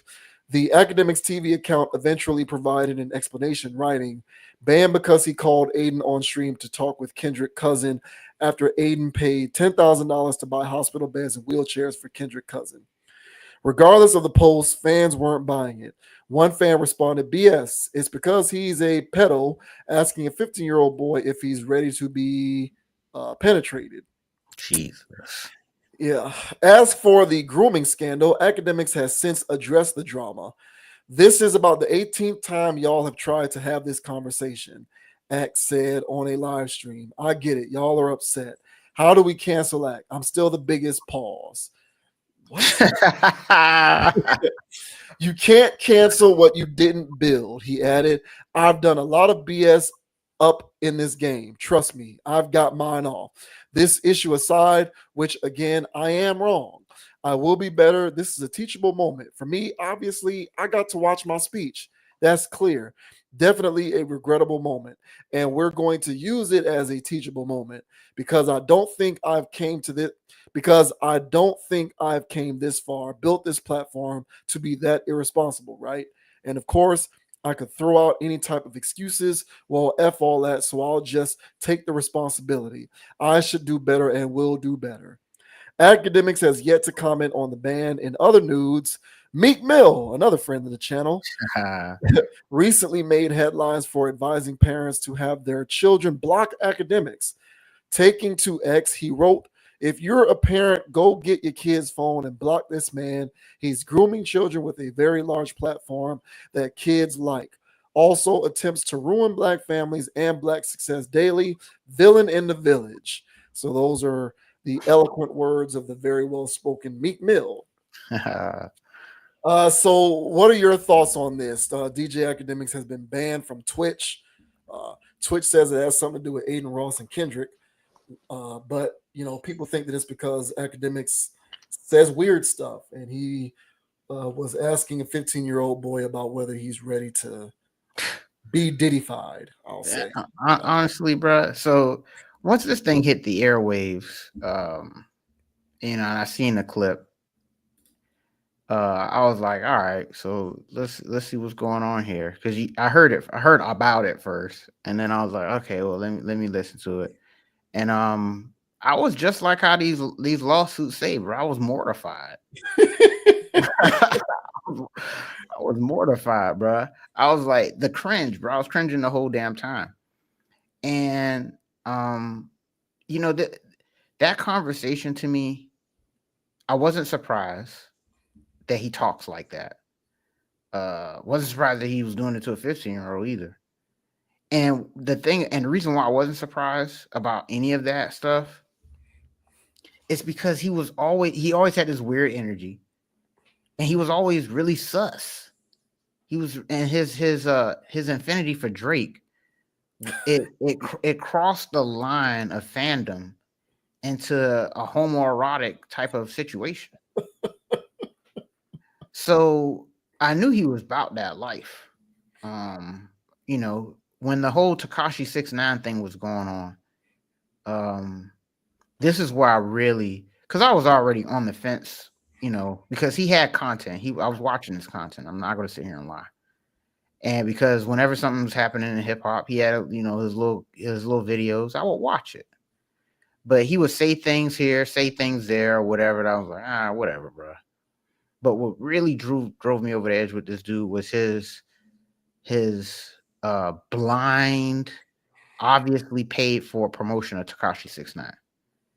And so I would see them in compromising situations, sexually compromising situations. One of which where they were like in a pool, you know what I'm saying, a little too play fighty. And you know, it was no different than Meek Mill. You know, when he had to let his anus dry out. and Diddy was telling him that he deserved this. Daddy. Yeah, it was in that same ilk. So I'm like, hey man, what is going on with this guy? So I already at that point I was like, yeah, this guy's a absolute weirdo. And so I didn't put anything. I at that point I was like, you know, whatever with this dude. You know, he's clear guy. So again, all of his blind and ridiculous support for Drake obviously paid for, but there was still some genuineness to it. That it was very strange. And when we had talked about that streamer thing, when we were talking about, would you know, the streamers, it was Black Boy Max. Mm-hmm. And when he was talking about that stuff, and part of the reason why I was like, hey man, who knows about this stuff? Because this stuff is yet to be seen and studied and stuff like that. But a lot of these streamers who be streaming games and be talking to these kids, they be in some weird situations. And so there's a number of streamers that have gotten roped off because of inappropriate stuff with minors. And so so there's so much stuff with this situation where Akademiks, where it was like, you know what, he fits the mold. And so I wasn't really surprised that he was doing it. It was just like, it was really gross and offensive. So I was like, hey man, you know, we'll see what happens with this. We'll see if he can squirm his way out of this, because he's got other weird cases, you know, of alleged rape and other things. So this guy, this isn't his first rodeo when it comes to him just being an alleged deviant. So yeah, really gay conversation, man. Putting that boy in you know, weird positions. And shouts out to that kid for gator rolling off of all the stuff that they was throwing at him. I mean, the kid was doing all kind of jujitsu in there to get these clowns off his back. But yeah, man, every sign to that point towards what the people call grooming. You know, and he looked crazy. So as far as Twitch banning him, I feel as though that was a situation of the boss don't like you anyway, and everybody takes a 15-minute break. That's a 16 or 17 minutes. But after you did something that they didn't like, and they needed a reason to suspend you or a reason to whatever you, and you came back from your 15, 16 minutes later, all right, they said, okay, hey, Akademiks, I saw you. You're done. So his little Aiden Ross thing, if he had did that and he was in good graces, he would have been good. But I feel as though they found a little reason, policy-wise, to get him out, because it wasn't even on their platform. So he's bad pub and get him off the air. So yeah, man. So chicken's coming home to roost for Akademiks. He is, yeah, you know what I'm saying? He has really kicked up a lot of dust. Him and Drake, you know, part of the same class. of just creating enemies, being unlikable. And so when you hear that they do something that's really unlikable, everybody goes, I knew it, and let's drag him for it. So he's reaping what he sowed here, man. But what are your thoughts, bro, on Twitch banning academics? Meek Mill coming around here and saying that he's a detriment to our community. What are your thoughts, bro? Well, in the case of Meek Mill, it takes one to know one, right?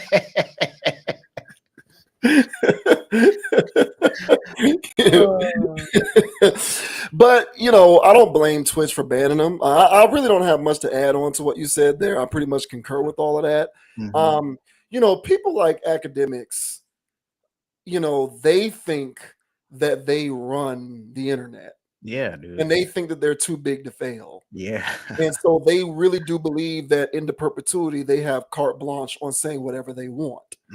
And once you have said the wrong thing enough, you're going to get removed from the equation, bro. You don't own these platforms. Therefore, you don't create the rules. You don't create the community guidelines. You can't just do and say whatever you want.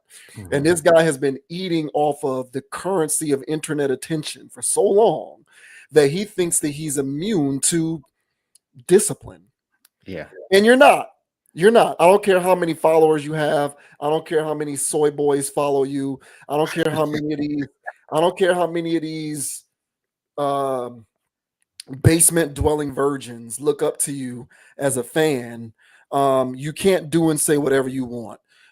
You're going to get reprimanded if you jump the shark on some of your public speech. And this stuff is public speech. Make no mistake about it.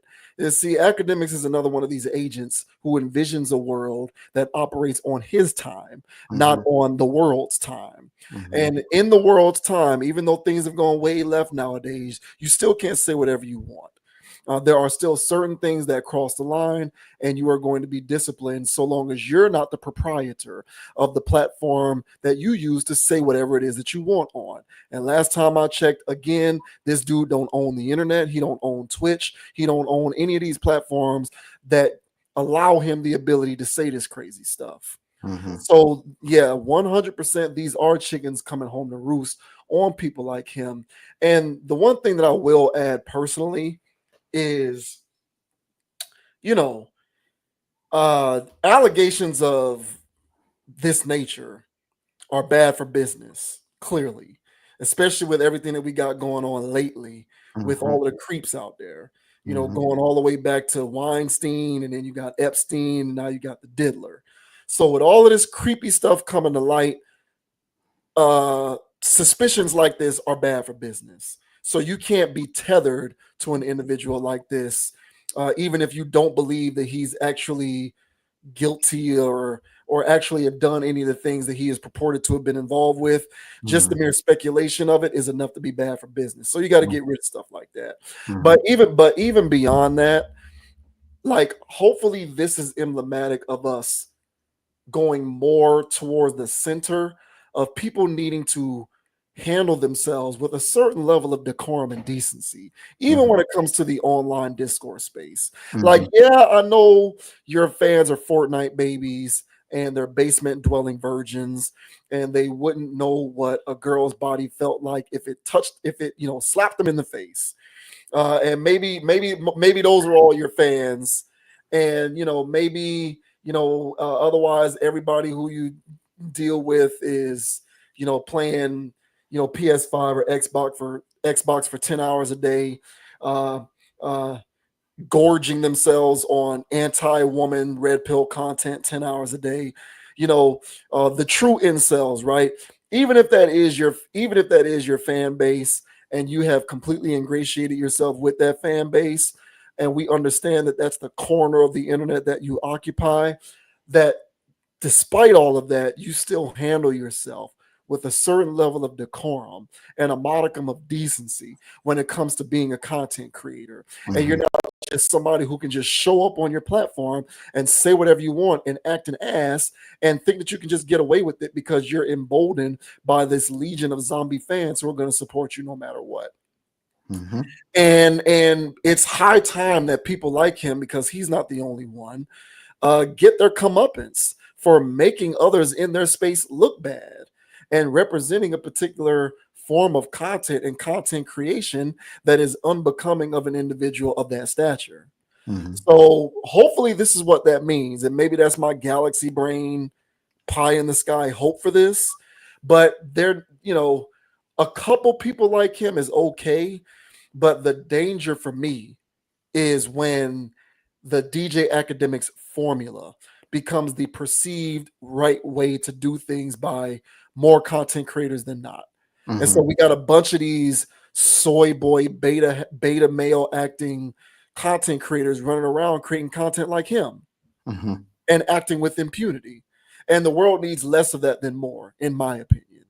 You know what I'm saying? And I'm the first person to get on this platform and talk about various things that red pill people may love. But I have spared no expense in making it very clear. I do not consider myself to be a red pillar. I just consider myself to be a balanced truth teller because there is red pill content that is toxic and there is non-red pill content that is toxic.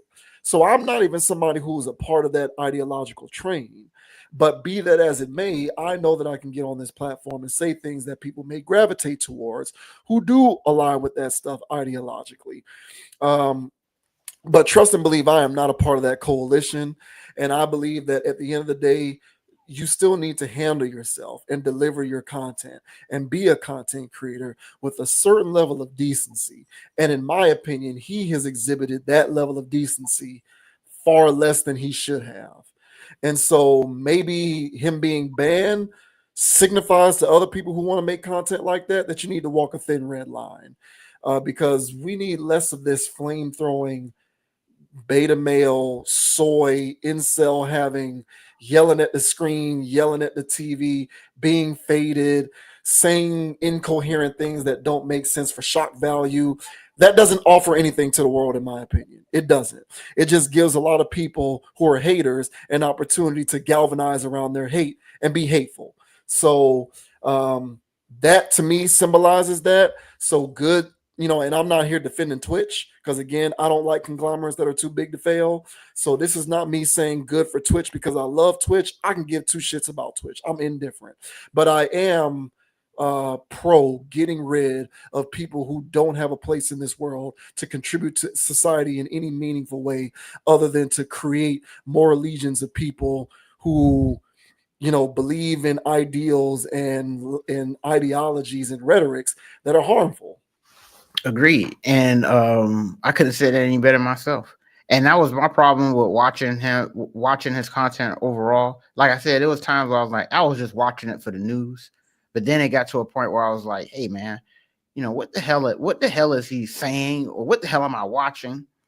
The type of stuff that he would promote. There was a clip out there where Nipsey Hussle, there's two Nipsey Hussle references today. But there's a clips out there with Nipsey Hussle. He was sitting out there talking about what Akademiks was doing, with his content and how he was speaking on beefs, how he was making it worse, instigating. And there was something out there where he said that 21 Savage said that he was going to take some of his money and reinvest it and stuff like that.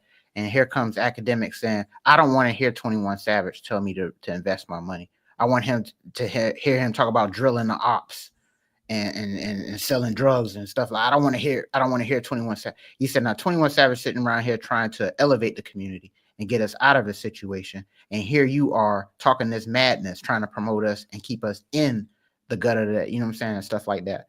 So that's why he said, amongst other reasons why he said he ain't mess with Akademiks. And that was pretty much my sentiment whenever watching his stuff back in the day, where I was like, bro, why are you saying that? Like, why are you being so ignorant? But then I realized that these record labels and stuff were in bed with him. And that's why he feels like he's too big to fail, because he's the plug. He's the new Elliot Wilson. Mm-hmm. Yeah. And so there's no more smooching up to A&Rs. It's just smooching up to execs and agents and stuff like that, managers. And that's what his job was. So that's why he felt like I can put you on, because he helped the rise of Tekashi 6ix9ine. That was one of my problems with. That was when I really was losing it. I was like, hey, yo, to hell with this, because I see what's going on now. It would be stuff that's going on musically that he would just completely ignore, and he would only promote ignorance. So at that point, I was like, oh, so he's a do boy for the labels. Plant. Yeah, absolutely, 100. And people don't consider him an industry plant, but that's exactly what he is. Yeah. And so that's why he talks so much Cash Money. That's why he feels like he's too big to fail, because he's got all these people behind him.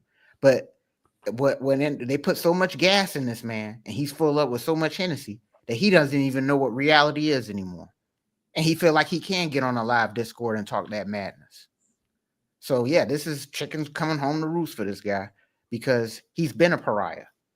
And I didn't know this many people didn't like him. But apparently there are a lot more than I thought. So, but I knew that the only people that watched him were kids. But really, now I really know the only people that was watching him were kids. Mm-hmm. Because every adult I see is relieved that, you know what I'm saying, that he's catching his just dues, apparently, allegedly. So we'll see what happens with this situation, man. But yeah, man, industry plant, burning himself out and crashing out, man. Wild business, bro. Yeah, he's a clown. You know, this is a guy who not too long ago was on stream and literally said, "I'm snitching on LeBron." Yeah, what? You know, and we came to defense of LeBron. Yeah, and I'll never do that. What kind of crap you on? And to make me just sit over here and defend LeBron. I know. Only a clown can make you do something like that. And he literally said, "I don't care. I'm snitching. You can't call this man. You can't call Drake pedo when you was running." What did he say? What did he call it? Two man. And that was another thing. I was like, who's right here talking like two mans like it's so casual? Right. Besides a dude that does two mans. Exactly. That's why I said he does two mans minimum. He does two mans minimum. Yeah. And sometimes he does two mans with no women involved. Apparently. Bro, that's what I'm saying, bro. Like, I'm not going. Yeah, like we can sit up here and call TD Jakes a power bottom. He's a power bottom. He's a power bottom. Akademiks is a power bottom, bro. The spewing of this kind of rhetoric just does nobody any good. He's just one or two of him is to me more than enough. But like, I guess I get real cautious because there's no end in sight when it comes to how people can look to leverage the internet for online currency, which they will then parlay into actual currency, because that's what people are doing. People are looking at the internet and saying, how can I get in on this game and get into the content space and leverage my and earn some fiscal internet currency so that I can leverage that into actual currency. And they feel as though they can do it because they see individuals like Akademiks and they say to themselves, it can't be that hard. I can do what he does, because he doesn't do anything. Exactly. He doesn't do anything. What does he do? Like he's a flamethrower who just got plugged in industry wise. Exactly. But otherwise, he's not actually offering up anything, of substance. So a person can look at that and say, if he can do it, so can I. And so there's the chance that his formula can be replicated. Thus, there's more of him occupying the internet space. And that to me is problematic. Agreed. So yeah, if you get rid of him, then maybe it means, he's like, it's like a terrorist cell. You get rid of the head so that the rest of it dies, because if you just get rid of a cell, then two more pop up in its place. Exactly. What they say? The Hydra, what creature was that? Where it's like when you cut off one head, two more grow in its place. Yeah, multiply. Yeah. I think it was the Hydra. Like you cut off the head, two more sprout in its place. So you have to cut off the main head so that the rest of the body can die. Something like that. But yeah, you got to get stuff like this out of here, man. Agreed, man. Pack this guy up. Get his ass out of here, man. Done with this guy. Yeah. The fact that people give him a platform is just is aggravating. Agreed.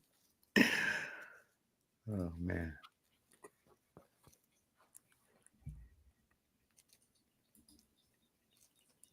Oh yeah, here we go, baby. Another friend of the channel, Sexy Red.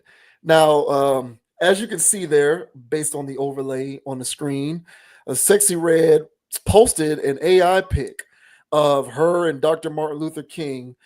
It was an AI generated pic of her and Martin Luther King gazing into one another's eyes and holding and locking hands. And she did this in recognition of MLK's birthday, of course, or MLK Day rather. And Dr. Martin Luther King's daughter didn't take too kindly of that. She voiced her displeasure over it, demanded that it be taken down, and Sexy Red complied. And she apologized because she didn't mean to offend. She said she figured that it was just a real cool thing that she just reshared or reposted. And Bernice King, daughter of Martin Luther King, didn't appreciate it very much. So this says Sexy Red apologizes to Martin Luther King Jr.'s daughter after posting AI generated photo with activists. Sexy Red didn't mean to disrespect Dr. Reverend Martin Luther King Jr.'s legacy. The civil rights activist annual holiday was celebrated on Monday, and the Sexyy rapper, 26, marked the occasion by taking to X and posting an AI-generated video of herself and Dr. King holding hands as they looked into each other's eyes. Dr. King's youngest child, daughter Bernice, then called out Sexy Red for sharing the image. This is intentionally distasteful, dishonoring, deplorable, and disrespectful to my family and my father, who is not here to respond himself because he was assassinated for working for your civil and human rights and to end war and poverty. Please delete. The Get It Sexy MZ took the photo down and issued a response. You ain't wrong. Never meant to disrespect your family. My apologies. Just reposted something I saw that I thought was innocent. Sexy Red's apology was appreciated, as Bernice later replied. Thank you for your apology, which I sincerely accept. Please know that this was not my intention that you be denigrated. I value you as a human being. I hope you understand my concerns about the image, she continued. I know that my father has become a bit of a caricature to the world, and that his image is often used with no regard to his family, his sacrificial work, or to the tragic, unjust way in which he died, a state-sanctioned assassination. Unfortunately, I regularly challenge the disregard. Bernice added, I earnestly wish that people would imagine what it would feel like to see their deceased, murdered father repurposed for party flyers, unjust legislation, etc. All the best to you, young lady. In honor of her father's legacy, she also shared various videos and photos from throughout his life. Thank you for remembering my father in honorable ways. Thank you for your sincere, kind words. He wasn't a savior, but he did yield himself as a solution. He wasn't the light, but he was a light and a love-driven leader, said Bernice alongside a slideshow of Dr. King, who was killed at age 39 on April 4th, 1968. He wasn't the truth, but he revealed truth and spoke truth, even when it wasn't convenient and safe to do so. I'm grateful for him and grateful for you. So that's the story there. So I'm going to but I'm also going to share a larger version of this pic so that people can get a better idea of what this thing looks like. So this is the thing that Sexy Red posted that got Bernice upset. That Sexy Red took down once she realized that she had ruffled some feathers. So all's well that ends well, I guess. But what do you make of this? What do you make of Sexy Red posting it and then the response from Martin Luther King's daughter there, and her taking it down and all that good stuff? The flowery, all the good vibes that happened after that. I mean, honestly, like the take that Bernice said there, where she was basically just saying that I understand that my dad was more of a caricature, and that's a good way of putting it, because that's basically all he is to Sexy Red's generation. But in this image here, man, it looks like he's looking at her and going, "This is this my dream? This is not this is not what I thought of my dream. No, it's not what you thought of your dream. Like not at all." And this is the nightmare part of that dream, bro. But yeah, man, this is her generation, man. Honestly, ours. Yes, yeah. Honestly, ours, because we were born almost 20 years after his assassination. So he was just a name in social studies and in Black History Month, And a day off from school. and a Yeah, day off from school, bro. yeah. And so, what I'm saying? They played the I Had a Dream speech. My teachers, what I'm saying? They would talk about him, in positive ways, and talk about his speech skills and all this other stuff. Like, we would hear things, but it was always just like, okay, man, civil rights leader, marching and we shall overcome. And so that's all he has been. So especially Sexyy Red, who honors nothing. Like, she doesn't even honor her own body. So why the hell was she sitting around here and honor somebody else? You know what I'm saying? So of course she did this. So, but yeah, man, the ones that she was talking about before, man, where it was like some years ago, man. Yeah, bro, they had Martin Luther King on flyers for strippers, and what I'm saying, with money in his hand, no different than a mixtape cover, a Waka Flocka one where he's doing something crazy, you know what I'm saying? And that's what this generation thinks of Martin Luther King, man. So, people don't really put the human side of it, man. Of, hey, man, that was still somebody's father, somebody's uncle. And people don't do that. I mean, hell, people don't do that with regular stuff. Right, yeah. Like there's things where, you know what I'm saying, like especially now, like just talking about streamers, but we'll see some stuff where some streamer or pass away, unfortunately, for something. Less than 24 hours later, bro, there's memes about it, and people are actually joking and laughing. I was like, hey, man, that was somebody's little brother, that was somebody's uncle, man. Like, why are y'all laughing at it? But there's no chill. And so, just like how you were talking about with the last topic, bro, like, the internet is just a hub for people that are just here to exploit it. It's 24/7 opportunism. Yeah. 24/7. 100%, man. So, nah, Martin, this was not your dream, bro. This is not what you envisioned. But look at where we're at, bro. He's looking at that's what I'm saying. I feel like something about this. It was a spiritual part about this that this had to happen. Because that look is not a look of infatuation. It's a look of astonishment, and he's stunned. He's not even really looking at her like that. He's like, I can't believe this is real. Yeah, bro. This is where we're at.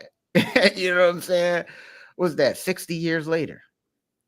My goodness. Yeah. But what are your thoughts, man, on Sexyy Red out here being Sexyy Red, man? And Bernice King coming to her father's defense. Yeah, I feel as though Bernice King, let me intentionally distasteful, dishonoring, deplorable, and disrespectful to my family and my father were her exact words. I think the reason why she feels as though it is distasteful, dishonoring, deplorable, and disrespectful is because of the individual who did it. I don't think it has anything to do with anything other. I believe she believes that if her father were alive today, he'd be disappointed in people like Sexyy Red. 1000%. Yeah. I believe she believes that. Now, you can agree or disagree with that. That's fine. We can have that debate. But I believe Bernice King believes her father would be disappointed in individuals like Sexyy Red. Mm-hmm. She believes that her father, in effect, fought for the civil rights of individuals to be able to go and do that. Mm-hmm. And she is discomforted by that. Mm-hmm. And that's where I think the rubber meets the road. I believe that if it wasn't Sexyy Red, but someone else, like if it was Beyonce, like throw in any Alicia Keys, right? Like, let's say if it was somebody who we hold in high esteem in terms of class. Mm-hmm. If Alicia Keys did that, and Alicia Keys wouldn't do that, she's not an attention seeker. But let's just say in an alternate reality, Alicia Keys does this. I don't think Bernice King is going to have the same response. No. Like literally the same image. So take the exact same image and just replace Sexyy Red with Alicia Keys. I don't think she's going to feel it was distasteful, disrespectful, deplorable, so on and so forth. It's because of who did it. It's because of the individual who did it. So, unfortunately, in a roundabout way, right or wrong, fair or unfair, the legacy of Dr. King is for individuals such as Sexyy Red to be able to freely do what she does, which is to perpetuate a particular type of thought process and ideology that some suggest is damaging to her community. Mm-hmm. If you want to debate that, that is fine. But there is no debating the fact that there are several people who believe that. Okay. And I don't think that was Martin Luther King's intent. No. I don't think that was her intent. So that's where I think the frustration comes from. Again, man, we're living in strange times, bro. And we are on the cusp of an inflection point in our society 100%. where we as humans are going to have to choose to continue to go down the road of no accountability and degenerative behavior and debauchery, or move back towards the center of balance. And moving back towards the center of balance doesn't mean there's no debauchery and no degenerative behavior. It just means that there's more balance in terms of the fact that there is some lack of debauchery and degenerative behavior to offset the debauchery and degenerative behavior. But right now we are inching closer and closer to the norm, the mainstay being debauchery and degenerative behavior, and the celebration and the mainstreaming of it. And when I say debauchery and degenerative behavior, I'm not just talking about music. This ain't just Sexyy Red or any of these other people. I'm talking about all of it. All of it. I'm talking about, the streaming shows. I'm talking about and again, I know I'm sounding like old guy, get off my lawn here. I'm not saying get rid of it. I'm just saying there's no balance. And that is what I've always contended, is that we are losing the balance. So I don't care that there's ignorant rap. There just needs to be more mainstreaming of non-ignorant rap to provide more of a rich tapestry. And right now, the music industry is actively peddling ignorant rap as the mainstream. And then it gets packaged as culture. Mm-hmm. So you have an entire swath of people believing this is my culture. Mm-hmm. Exactly. And that's a lack of balance. Like, we can't have that. That's dangerous. It's dangerous. And I think, there were detractors and people who disagree with King's methodology. But at the end of the day, I don't think anyone would argue the need for a balanced representation of people. And he was a part of that. So I think part of her displeasure comes from the fact that she believes he'd be disheartened by what he's seeing with this. And yeah, man, we are going to have to make that choice. We are getting closer to that inflection point. It might be 10, 15, 20 years from now, but when it happens, it's going to be here. And we are going to have to make that choice. And right now, I think we are inching more towards choosing degenerative and debaucherous, deviant behavior as normal and what everyone is on, more so than not. So, have at it, folks. I hope you enjoy the world that you live in when we are living in post-apocalyptia 100 years from now, 200 years from now. 5 years from now. But that's where I think her emotions were coming from when she voiced how much she had a problem with that, because Sexyy Red is not the strat. She's not the representative that Bernice King wants to see. Remove her and put anybody else in. Beyonce, Alicia Keys, hell, Michelle Obama. I don't care, anybody else, but not an individual like her. And I ain't trying to bang on Sexyy Red, but it is what it is, folks. She represents a particular form of rhetoric that people find to be problematic, not because she exists in and of herself, but because she is becoming the dominant ideology. That's what people are uncomfortable with. I shouldn't know the color of her booty hole. So I should know that. I can make an assumption, but I shouldn't know it. And but the whole world knows what the color of her booty hole is. And that's not the woman that needs to be hugged up with Martin Luther King. So I agree with you on that. It is the woman with that, because I figured she would have been upset kind of either way. I didn't even think about it. Like if Beyonce was in that image or Alicia Keys or something like that, it would have been a situation of oh, that now, okay, yeah, she would have just kept scrolling. Probably would have felt some type of way, like, come on, man, I don't do this with my dad, but would have kept scrolling. Yeah. But booty hole Brown sitting there posing with your dad, like he bout that. My dad ain't about no booty hole Browns. So yeah, right on, Miss Bernice.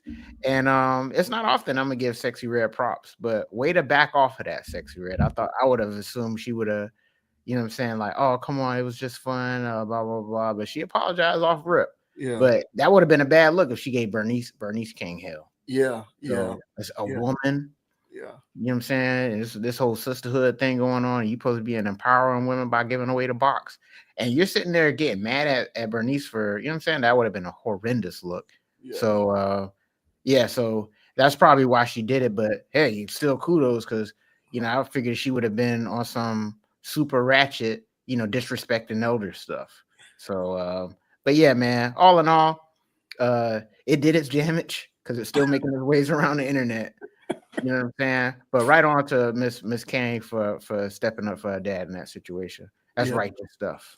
Yeah, agreed. And shouts out also to King for, being principled. Yeah. We talk about that as well. Like, it's becoming uncool, like weird, lame, corny, boring to be a principled person. Mhm. It's almost like the only way in this world nowadays to make money, to be successful, to get on, quote unquote, is to have as little principles as possible, as little ethics as possible, be willing to do anything.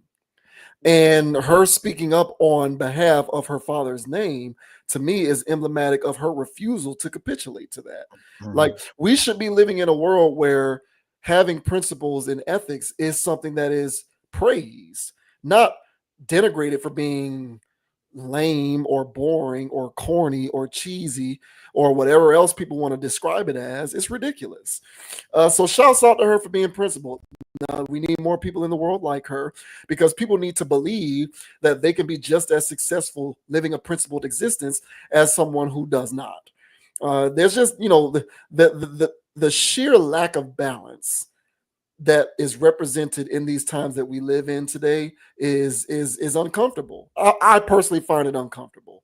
But we'll see what happens, man. But yeah, shouts out to her. She stood on business, and I can't blame her. Yeah, 1,000.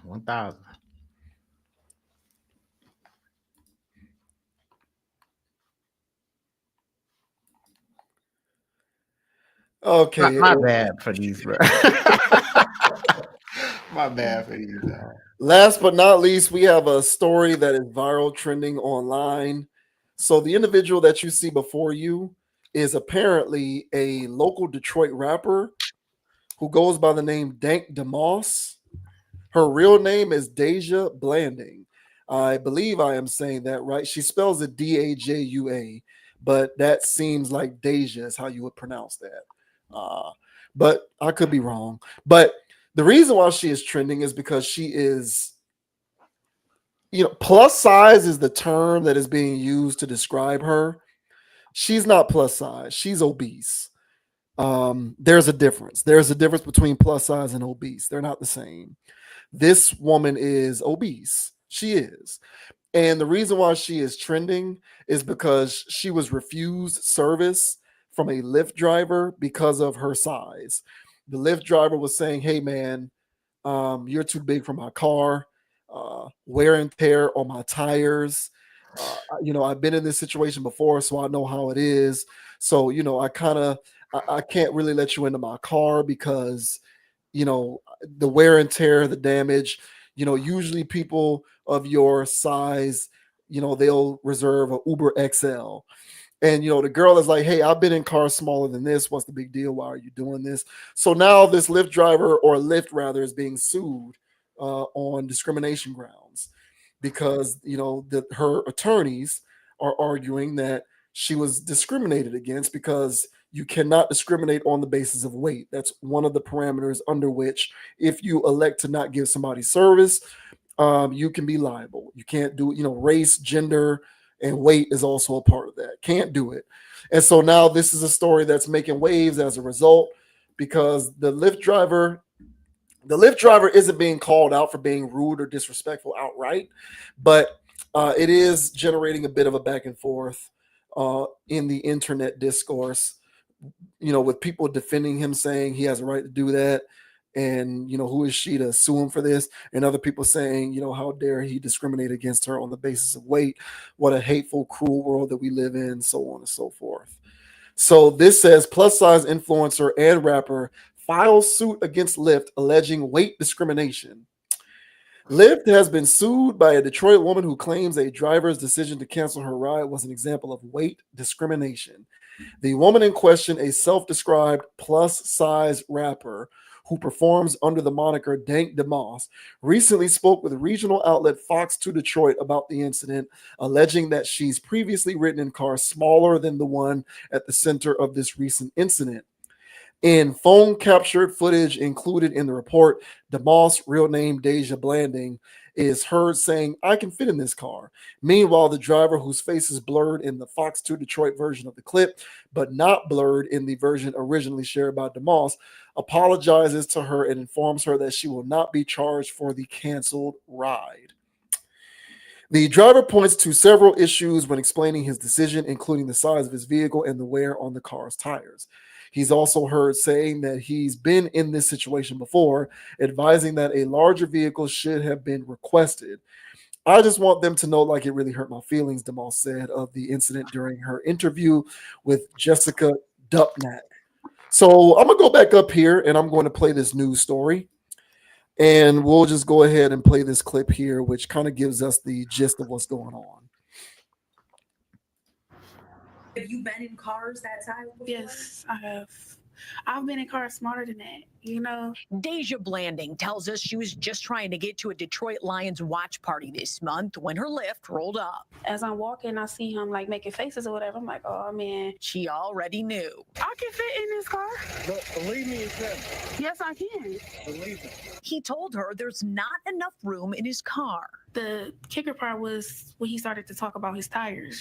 I feel like that was a slap in the face. That was like my tires, The driver said his tires could not handle her weight. Every bit. Yeah, I say it like that. They can't fit in your car. Yeah, because they need to order the Uber XL. You know what? I don't never have to order Uber XL. He apologized, canceled the ride, and left her there. The rapper says she's pretty tough. Dank DeMoss, as she's known at the mic, is crushed by the whole situation. I just want them to know, it really hurt my feelings. It looks like Lyft might be hurting pretty soon, too. I knew it was illegal and I knew that it was wrong. Her attorneys, John and Zach Runyon, say weight is a protected characteristic in Michigan by law. It would be no different than a driver pulling up and saying, I don't want to have black people in my car. Oh, shit. In my car, or Muslims in my car. Bro, that's straight out of Boondocks, bro. The lawsuit is filed. Since she posted the encounter on social media, other full-figured folks have reached out saying the same thing happened to them. I can fit in this car. But believe me, it's him. Yes, I can. I really want people to see what we go through as bigger people, Damn, man. All right, that's enough. Oh. So is there anything else worth reading in this article? Crazy, bro. DeMoss's legal representation is arguing that being turned down for a ride in this fashion is illegal. Lyft unequivocally condemns all forms of discrimination. "We believe in a community where everyone is treated with equal respect and mutual kindness," a Lyft spokesperson told Complex on Tuesday when reached for comment. "Our community guidelines and terms of service explicitly prohibit harassment or discrimination." So there you go. There is the corporate PR speech from Lyft. What do you think about this, bro? This is an interesting one. Weight discrimination for ride sharing. My first time ever hearing of anything like this. But what do you think about this? This, I mean, first of all, again, that news segment was, I mean, it's almost like a parody, bro. And the world we're living in right now, man, you know, I feel sorry for her.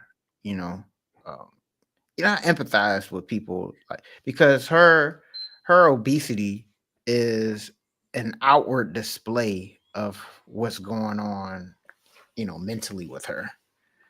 And so, you know, I empathize with people who struggle with mental health. And you know, obesity is a reflection of struggling with mental health somehow, some way. So there's a degree of I feel sorry for these people. But you know, at the same time, you know, there's so many ways that it can be combated and you know, you can get help.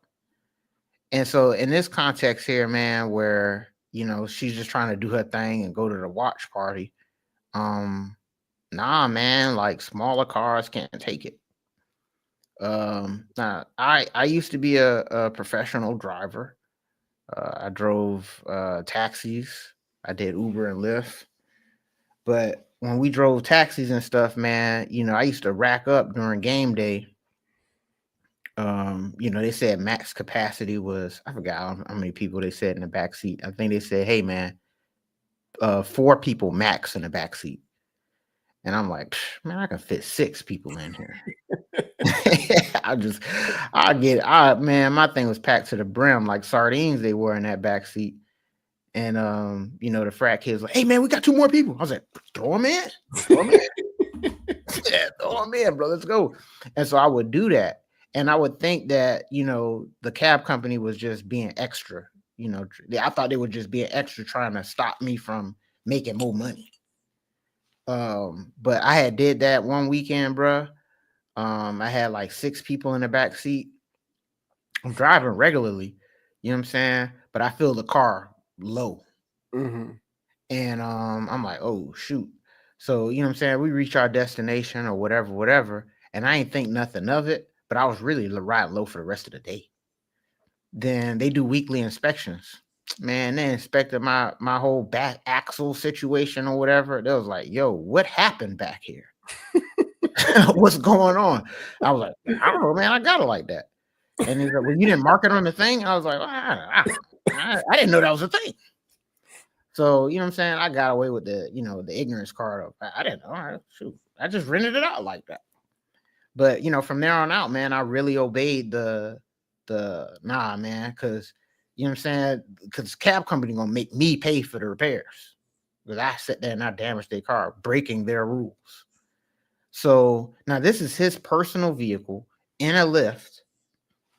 Now, if he said he's been in a situation like this before where he had somebody that was a little, you know what I'm saying, larger, that his car can't take it. And I was like, well, little Honda Civic, man. So he know what's going on with his thing, and that was going to stress his vehicle, you know. So I think that the drivers should have the right to decline. I mean, that was good advice, man. Hey, man, get an XL because we both see what's going on here. And so just get an XL. I'm sorry and drive off. So that guy did everything that I would have done, honestly. You know what I'm saying? So now would I have declined her? Probably. Now I picked up big people before, but I don't think as big as her. And that's no shade or not trying to be weird or anything. I just, you know what I'm saying? That's you say, oh, well, I don't think she weighs as much as 6 people or, you know, but this is condensed weight. So this is all in one area. You know, if it's 4 people sitting in the back seat, that weight is evenly distributed. So, hey man, this is unfortunate for this young lady. You know what I'm saying? It's unfortunate for this young lady, man, but I don't see anything wrong with the decline. You know, I know her feelings were hurt, but she always gets her feelings hurt. That doesn't make it okay. But you know what I'm saying? But you can't go around suing every time you get your feelings hurt because of, you know, the circumstance you're in. So, but you know, that lawyer looking like an ambulance chaser. Yep.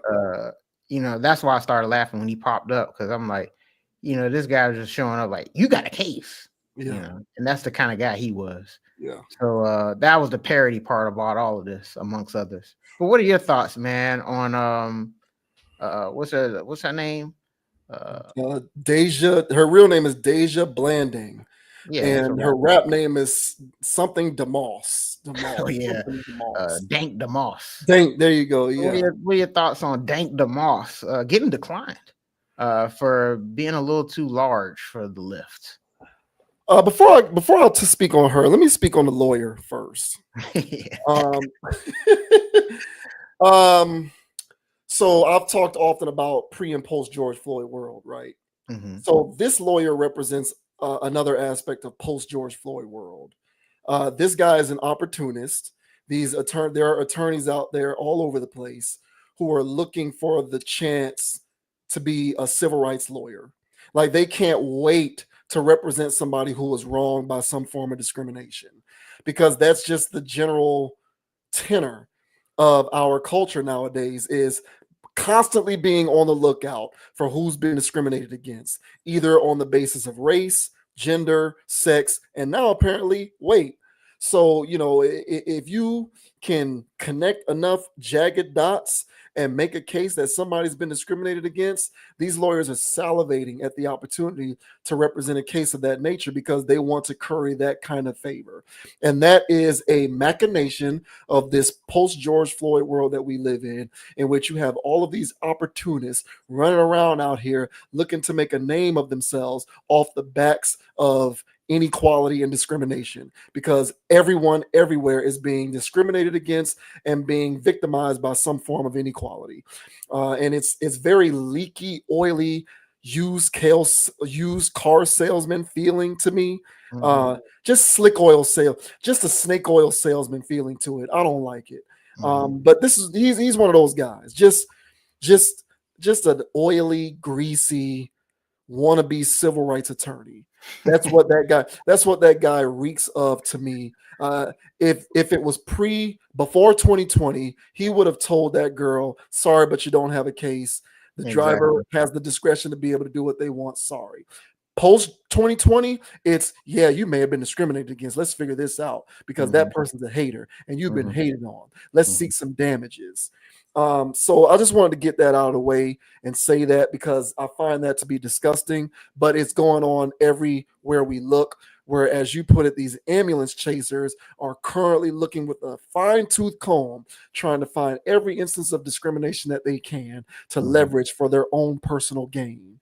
Now, when it comes to her, hey, look, man, vehicles have a capacity limit. Cargo vans have more capacity limit than, passenger vans, which have a greater capacity limit than pickup trucks, which have a greater capacity limit than SUVs, which have a greater capacity limit than passenger vehicles. Vehicles do have a weight capacity limit. They do. And it becomes ill-advised to take on an amount of carrying weight that exceeds the capacity limit, because yes, it can potentially cause wear and tear on your vehicle, whether it's tires or any sort of other mechanical maintenance, right? So on the basis of that and that alone, I would imagine there is no case here. Because if Lyft is being sued on the basis of weight discrimination, I would imagine all Lyft has to do is get somebody who's an expert and experienced mechanic, somebody that they can employ to inspect the vehicle for its weight capacity limit. And if her weight exceeds the capacity limit of that person's car, then there is no case. The second thing that I wanted to bring up is that's that guy's personal vehicle. Exactly. It's not a company car. Like, he's a freelancer for Lyft. He's not a W-2 employee. He's a 1099. Right. So what are we talking about here? See, that's my point with this whole thing. This, to me, and situations like it, have less to do with the actual means by which you have a chance to win the case, and have more to do with just stirring up noise. Just make noise. Let's make as much noise as possible so that we can get the court of public opinion on our side, make the evil, greedy corporation of Lyft look bad, and maybe we can get some sort of damages paid out to us in the process. But the win to us is going to be the court of public opinion. That's going to be overwhelmingly on our side because we're dealing with somebody who was discriminated against. Mm-hmm. Discrimination is just one of those buzzwords. Discrimination, hate speech, racism, all of that. Buzzwords to get people riled up, get people talking and mad at the evil corporation. That's that person's personal car. Unless Lyft has a policy for drivers, and maybe they do, I don't know. But unless Lyft has something explicitly spelled out in their policy, which says you cannot refuse service to a rider, even if their weight exceeds the capacity limit of your vehicle, right? Unless there is something that is explicitly expressed in Lyft guidelines, I don't see how there is a situation here in which discrimination is going to be proved to have taken place. So the best that you can hope for is forcing Lyft to bend the knee and creating said policy where it becomes a part of their rules and regulations that even if your personal vehicle has a weight capacity limit that is exceeded by your potential rider, you still have to allow them service. And if that's the end goal, then maybe they can make that happen. Because nowadays, when it comes to all of this equality, discrimination, BS mumbo jumbo that they got going on out here, a lot of these corporations tend to bend the knee. So maybe they can force them to bend the knee. But as it stands on its face, to me, it seems like a lot of hooting and hollering, a forced sit-in to get some kind of results-driven measure that you seek, some sort of a designed outcome. But I probably would have done the same thing as well. You know, maybe I'll stay with her while she makes a call for another ride. I can stick around just so that she, you know, isn't just standing out in the cold. You know what I'm saying? Maybe I'll do something like that. But if I am driving a Prius, that's what I'm saying, bro, and my Prius has a capacity limit and your weight exceeds it, I feel as though I have the grounds to refuse your service. So, you know, this is not me grandstanding saying, hey, lose weight. I can go that route, but I'm not going to, because I feel like when it comes to this particular topic, that's not my place. But I feel like you're requesting a service. Right. And that service isn't guaranteed. You know what I'm like? I don't know, man. Like if I go to a restaurant that sells burgers, that means they have beef in the back. But if I want them to whip some of that beef into a larger piece of meat to sell me a steak, maybe they can probably refuse me and say, we don't sell steak here, man. You're gonna have to go somewhere where they sell steak. Mm-hmm. Or, you know, I know that's not the perfect analogy, but you know what I'm trying to get at. Yeah. So it's one of those situations where the best, I feel as though the most likely result from this is going to be a situation where these rideshare applications are going to be forced to implement some kind of a policy where you can't refuse service to somebody, even if I agree. But I kind of feel like that's where we're headed, where that's what's going to be the resolution. They're going to bend the knee that way. And these forced inclusionary measures, unreasonably so, are yet another sign of how post 2020 has sort of, you know, put us all in the twilight zone of anything goes, and we're going to blame and cast aspersions for anything just so that we can get a desired outcome. Mm-hmm. Yeah, man. And this lawsuit is kind of like the Drake lawsuit, because she's not suing Kendrick Lamar, the driver. She's suing UMG Lyft for this. And it's like, why are you suing Lyft? You know? But Lyft is the guy who put this guy on. But this guy's an independent contractor. This is his vehicle. She's suing Lyft because Lyft. Yeah, right. So she's suing Lyft and not the driver. And yes, the driver is an independent contractor, a freelancer, a 1099. He does not get a check cut to him by Lyft. And that is a very important detail that people need to keep in mind. But she's suing Lyft clearly because Lyft is the corporation that can pay her out. That's what I'm saying. She wants to get money. This has nothing to do with symbolism or weight discrimination. All right. She is opportunistically using this to get paid out. Right. Period. That's it. And my thing is, and that's the thing. That was the part where when I first started, I was like, man, people suing for any damn thing. You know what I'm saying? So you can literally put yourself in a position where you're in this position, then try to do something that smaller people would be able to do freely. Can't do it, then blame weight discrimination. Like, we can do that? Is that a thing? We can do that? Like, even for larger people, they have to buy 2 seats on a plane. Like, that's a thing. Like, you got to buy 2 seats. You're not going to be able to, well, I fit in this seat before. Look, ma'am, you're going to have to sit in 2 seats. You know what I'm saying? So it's a situation where that guy driving his little, because I saw the side of that car. That's like a little Honda Civic, man. That thing ain't doing nothing. You know what I'm saying? That's not going to be able to handle what's going on here.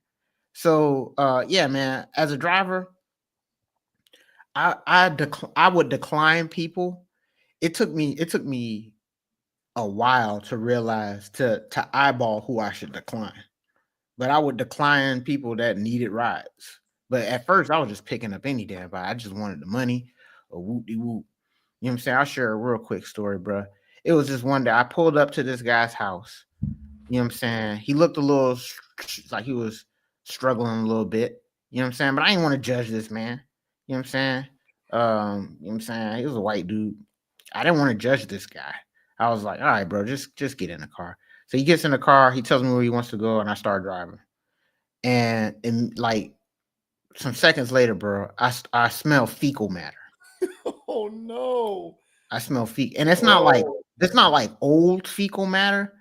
This is like active fecal matter. Oh my god! And I'll go like, wait, what is going on here? So I'm like, but me at the time, bro, I was like, look, bro, just make your money, bro. Like, I was just trying to make my money.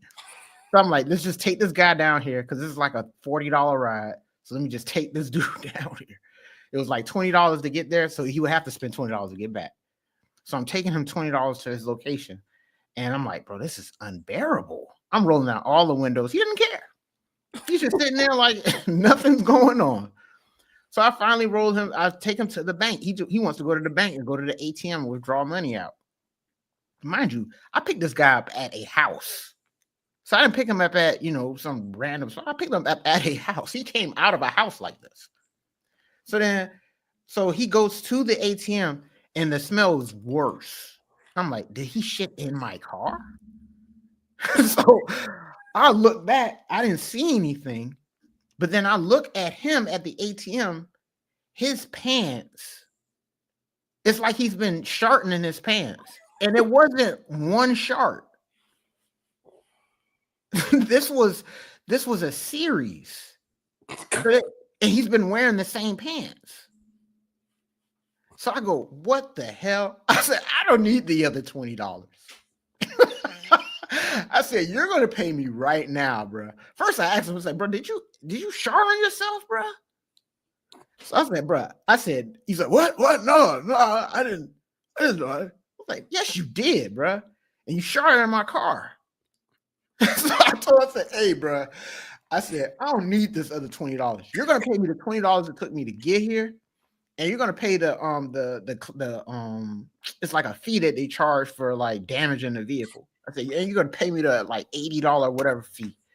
And he was like, what? No, I'm not doing that. So he was just standing on business on me. I was like, bro, I'm calling the cops on your ass. I called the cops on him. Cops came out there. They could not believe it. They was like, holy shit. I was like, what the hell? It was like, you're going to have to pay the man. They made him go to the ATM. You know what I'm saying? He gave me $100. He gave me $100 and he gave me $120. That's what it was, 100. Yeah, 120 because it was 20 to get there, 80 for the cleanup, and then $20 for the ride back or whatever. And I should have charged them more. But yeah, bro, I had to sit down. I had to clean the shart out of the car. Needless to say, I turned that thing in for somebody else to drive. But you know what I'm saying? But yeah, man, horror stories from beyond the grave, man. Those were wild nights driving for the cab company. But I say that to say is that I went through enough situations where I had to eyeball, like, this is not the ride I want. And then once you did enough rides, you realize that this ain't worth the money. I don't care what they're paying me. I'm not doing this. And so this driver, he's been around apparently, and he drove enough to go, look, I'm not going to pick you up. Look, I felt sorry before, did it, had to take the L. I'm not doing that again. And he has every right to do that. So, yeah, man, shout out to bruh standing on business. Tisk to that ambulance chasing ass lawyer. Yeah. He needs to get out of here. He's the worst person in this whole thing. He is, yeah. He is. That the attorney is the thing that annoys me the most, for sure. Yeah. I can't stand these guys, man. And they want to feel good about themselves and they want people to like them. And he's a white male, right? Who is the most, white males in today's world are the most talked about, scrutinized, made fun of group of people. Not because more people aren't talked about more than white males, but because it is vogue, it's cool, it's socially acceptable to denigrate white males. Because of the times that we live in, it's seen as a form of comeuppance for past grievances. So it's acceptable to be able to make fun of, disrespect, talk about, badmouth white males. And he's one of these white males who wants to, he wants to flip the script and be viewed as a person who's one of the good guys. And I've seen these guys before, man. And so they are ambulance chasers through and through. And they look for every opportunity they can to take on some kind of a case or some kind of a project so that they can look like they are fighting on the side of righteousness. And it just reeks of snake oil salesman to me. I can't stand it. I can't stand it. He is just, you can tell, bro, he is salivating at the opportunity to look like the guy who won some sort of a judgment on behalf of this young black overweight woman who was wronged by the system. I mean, he was glad he was on TV. Yeah. He can't wait. He can't wait to be able to do it. He can't wait for that opportunity. And yeah, he's the one who's the biggest problem to me in this whole situation. But yeah, moreover, I mean, look, bro, you can call it weight discrimination. That's a new one to me. Yeah. If you like, what happens if a bellhop, like, you get on an elevator at a hotel, elevators have weight capacities, right? So, there are still some fancy hotels where there is an employee who works and operates the elevator. I remember me and my family, we went to New York City for a vacation a while back, and the hotel we were staying at in Manhattan, there was a person who rode the elevator with you, pushed the buttons and blah, blah, blah. So, I'm pretty sure it is within the purview of that individual's job to be like, you can't get on the elevator right now. You're going to exceed the weight capacity. So you're going to have to wait. At that point, are you being discriminated against for that? So this opens up so much gray area, but in this loosey-goosey, everybody's a victim world that we live in now, I'm pretty sure you can squint your eyes to find some kind of a way to suggest, yeah, they're discriminating against you. Let's open up a case. So that's the part about this thing to me that's annoying, because, when's the next one? When's the next instance of this? We just going to keep pushing the envelope. Pretty soon, everything's going to be discrimination. It's ridiculous. And that's why when you try to sign a lease somewhere or you try to do something or whatever, these things be so thick and dense because they just know that somebody's going to sue for something. And then it's stuff in there you go, well, I will never think of that. Somebody did. Yeah. That's why it's in the damn lease, or that's why it's in the damn contract. And so I don't think there's many places that's out here that have something in their books, probably for weight discrimination, but it might be a new wave. It is, yeah. Yeah, it might be a new wave of people out here like, hey, man, they made me use 2 chairs and it embarrassed me. It's like, well, man, how else were you going to sit down? You know what I'm saying? So if we start doing that, I'm suing for pain and suffering. Yeah. It's like, you didn't make her sit in 2 chairs. Yeah. And it's like, hey, look, man, we're not doing this. Slippery slope. Yeah, slippery slope for real. Yeah, we ain't doing this, bro. Unbelievable. Yeah, I'm with you, man. This is slippery slope territory through and through. But what are you gonna do, man? That's where we are. We live in a very, social anarchic, deregulated, anything goes, highly litigious. Everything is litigious. Everything is everybody looking for the next opportunity to come up. And being litigious is one of those ways that people look to come up.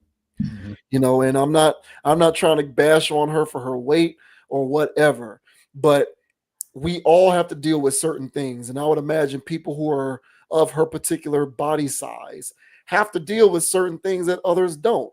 And ride sharing is one of them. You have a unique experience that you have to adjust to given your body type when it comes to ride sharing. I mean, we all have this stuff to deal with. Like, what if the driver would have said, what if it's a 7-foot person? You can't get in here, bro. You're too tall. What is that? Height discrimination? Yeah, we doing this? Yeah, like I don't get it. Like, where is the line with this stuff, bro? It's stupid. Hey, And man, I would imagine that that's happened at some point. Somebody who's 7 foot tall gonna try and do ride share in a Corolla, bro. It's like, you're tall as hell, bro. The driver might be like, "Hey, man, you might need a larger vehicle. You need I a fit in cars Suburban." smaller than this. I don't want to hear that shit, man. Get out of here. Yeah, dude, go get you a Suburban or a Tahoe. Like, you're 7 foot tall. Oh, what are you gonna do, man? That's what we got, man. A world of complainers and lack of accountability. So, Unbelievable.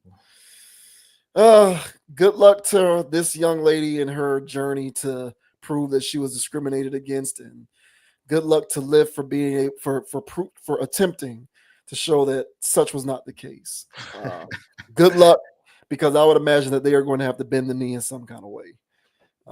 But what can you do? On that note, we are going to go ahead and close out this week's stream, ladies and gentlemen. Thank you very much for tuning in. JV Wins, Dogon SS, another fantastic addition to the Conscious Approach channel on YouTube in the books.